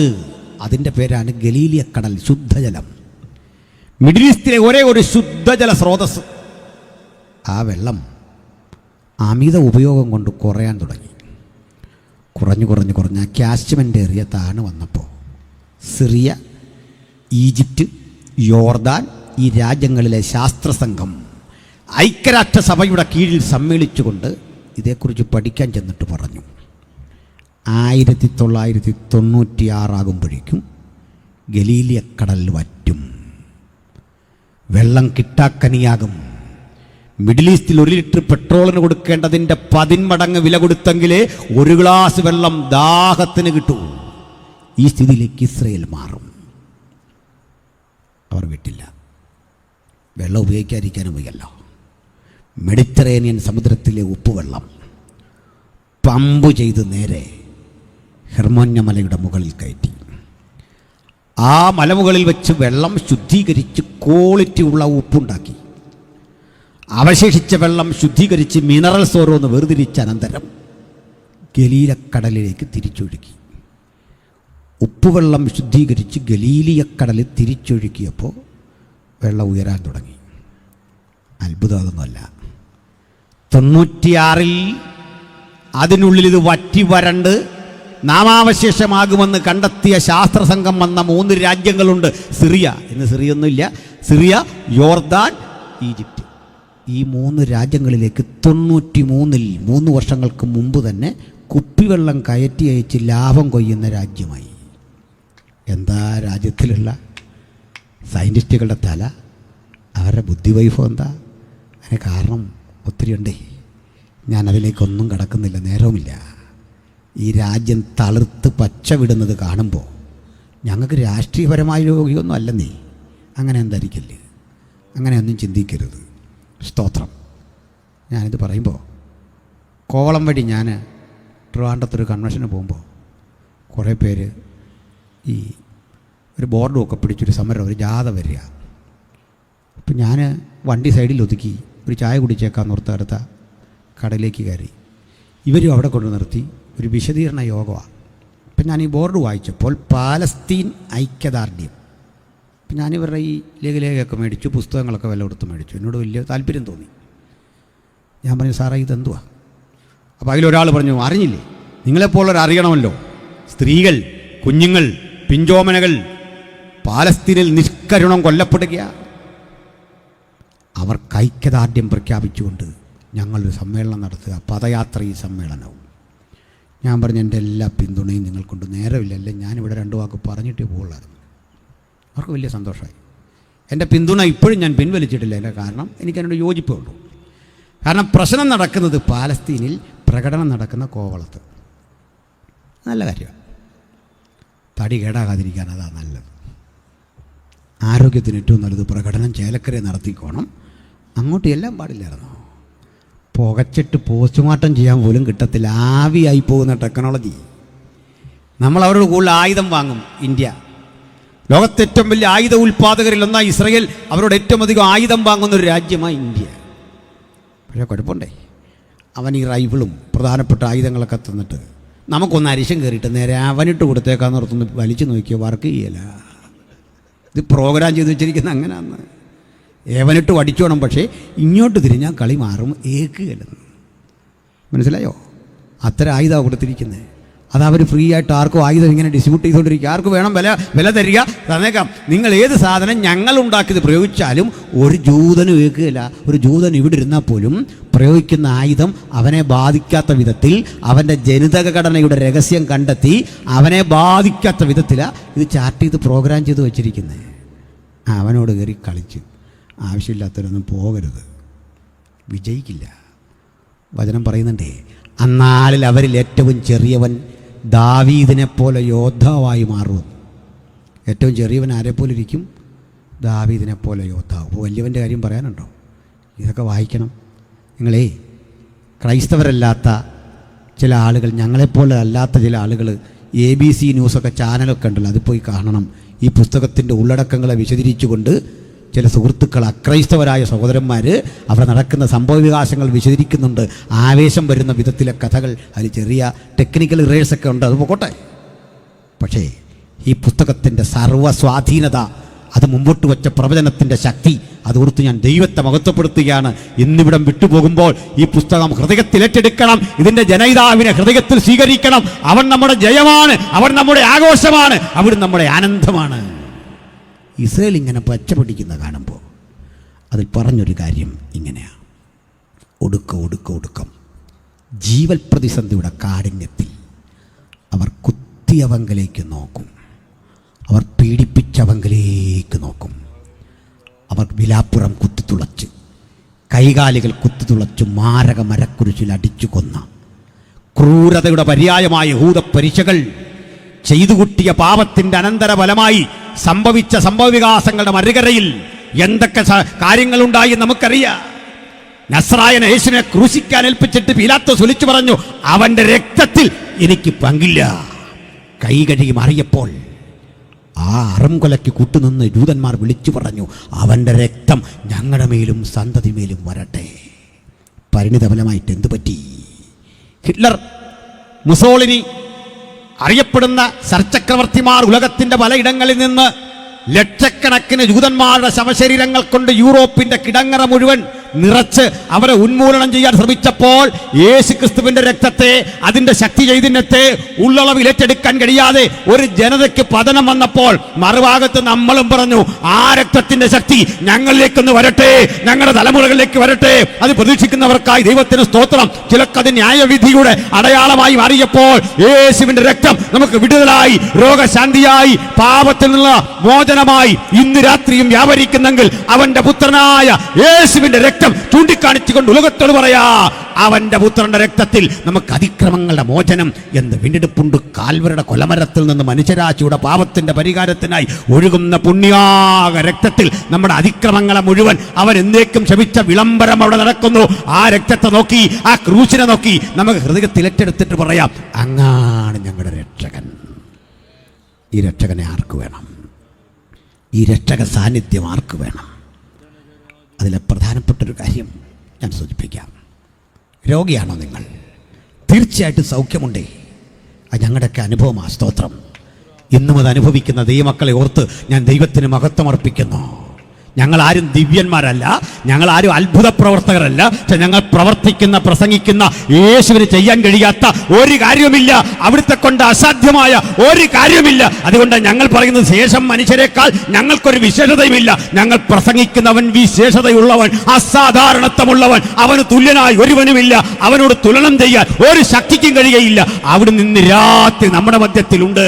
അവിടുന്ന് തലങ്ങും വിലങ്ങും സഞ്ചരിച്ചു കൊണ്ടിരിക്കുക, നിങ്ങളെ തൊട്ട് സുഖപ്പെടുത്തിക്കൊണ്ടിരിക്കുക. മറ്റൊരു കാര്യം, ഞങ്ങളെ ഈ സൗഖ്യം കിട്ടിയത് കൊണ്ട് മാത്രമല്ല അവൻ അനുഗമിച്ചത്. ചിലർ തീരുമാനം കൈക്കൊണ്ടേ, ചിലർ സമർപ്പിച്ചേ പറ്റൂ.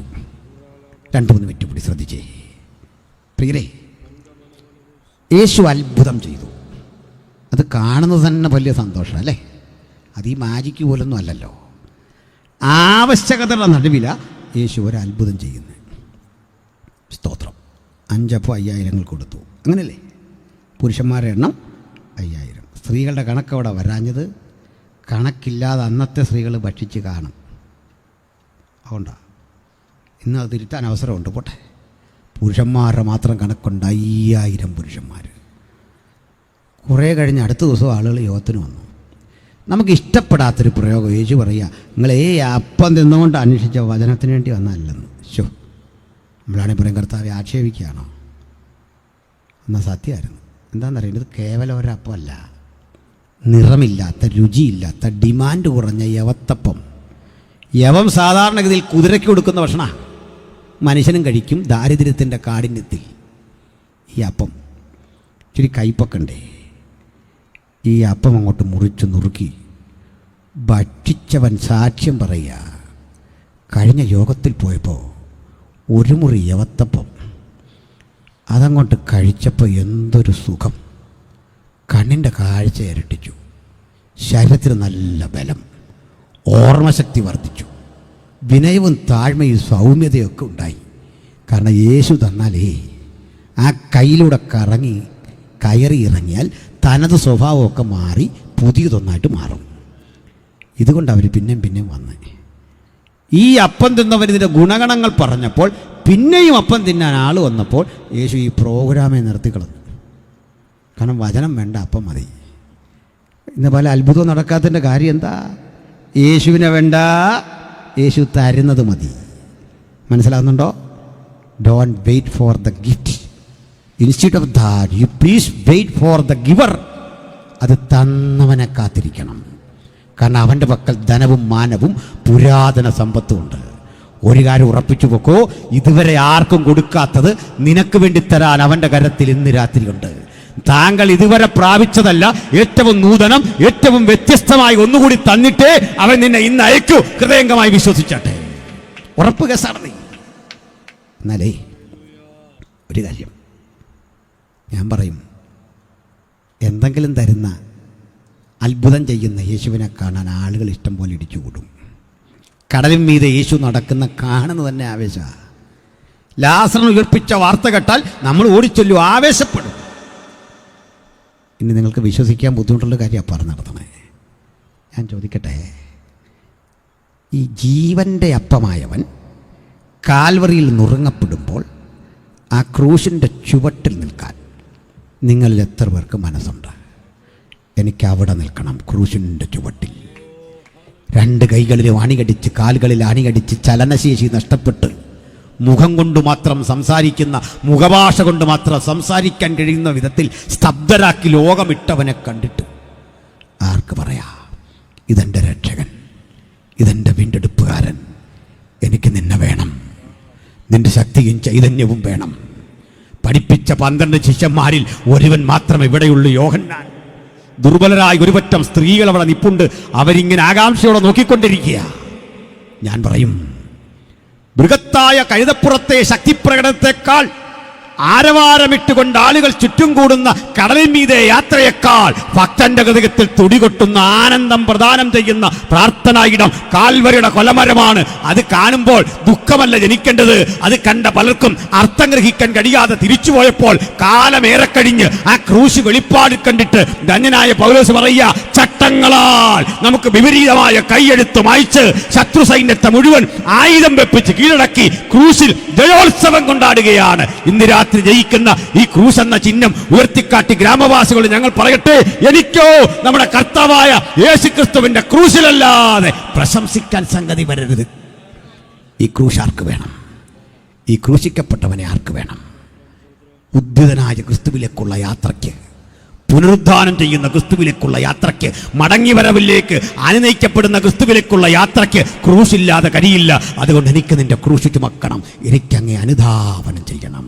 കണ്ണുകളടച്ചേ, പ്രാർത്ഥനയ്ക്കൊരുങ്ങിക്കേ. കണ്ണടച്ചിട്ടുള്ള സഹോദരങ്ങളോടൊന്ന് പറയാം, ഒരു പുതുലോകത്തിലേക്ക് വേണം ആ കണ്ണ് തുറക്കാൻ, ഒരു വ്യത്യസ്തയുടെ അനുഭവത്തിലേക്ക് വേണം ആ കണ്ണ് തുറക്കാൻ. യേശുവേ, ഞാൻ നിന്റെ പൈതലായിത്തീരുന്നു, എനിക്ക് നിന്നെ അനുഗമിക്കണം, എനിക്ക് നിന്റെ മകനാകണം, എനിക്ക് രക്ഷയുടെ സന്തോഷം ആരായണം, എനിക്ക് നിന്റെ ക്രൂശ് ചുമക്കണം.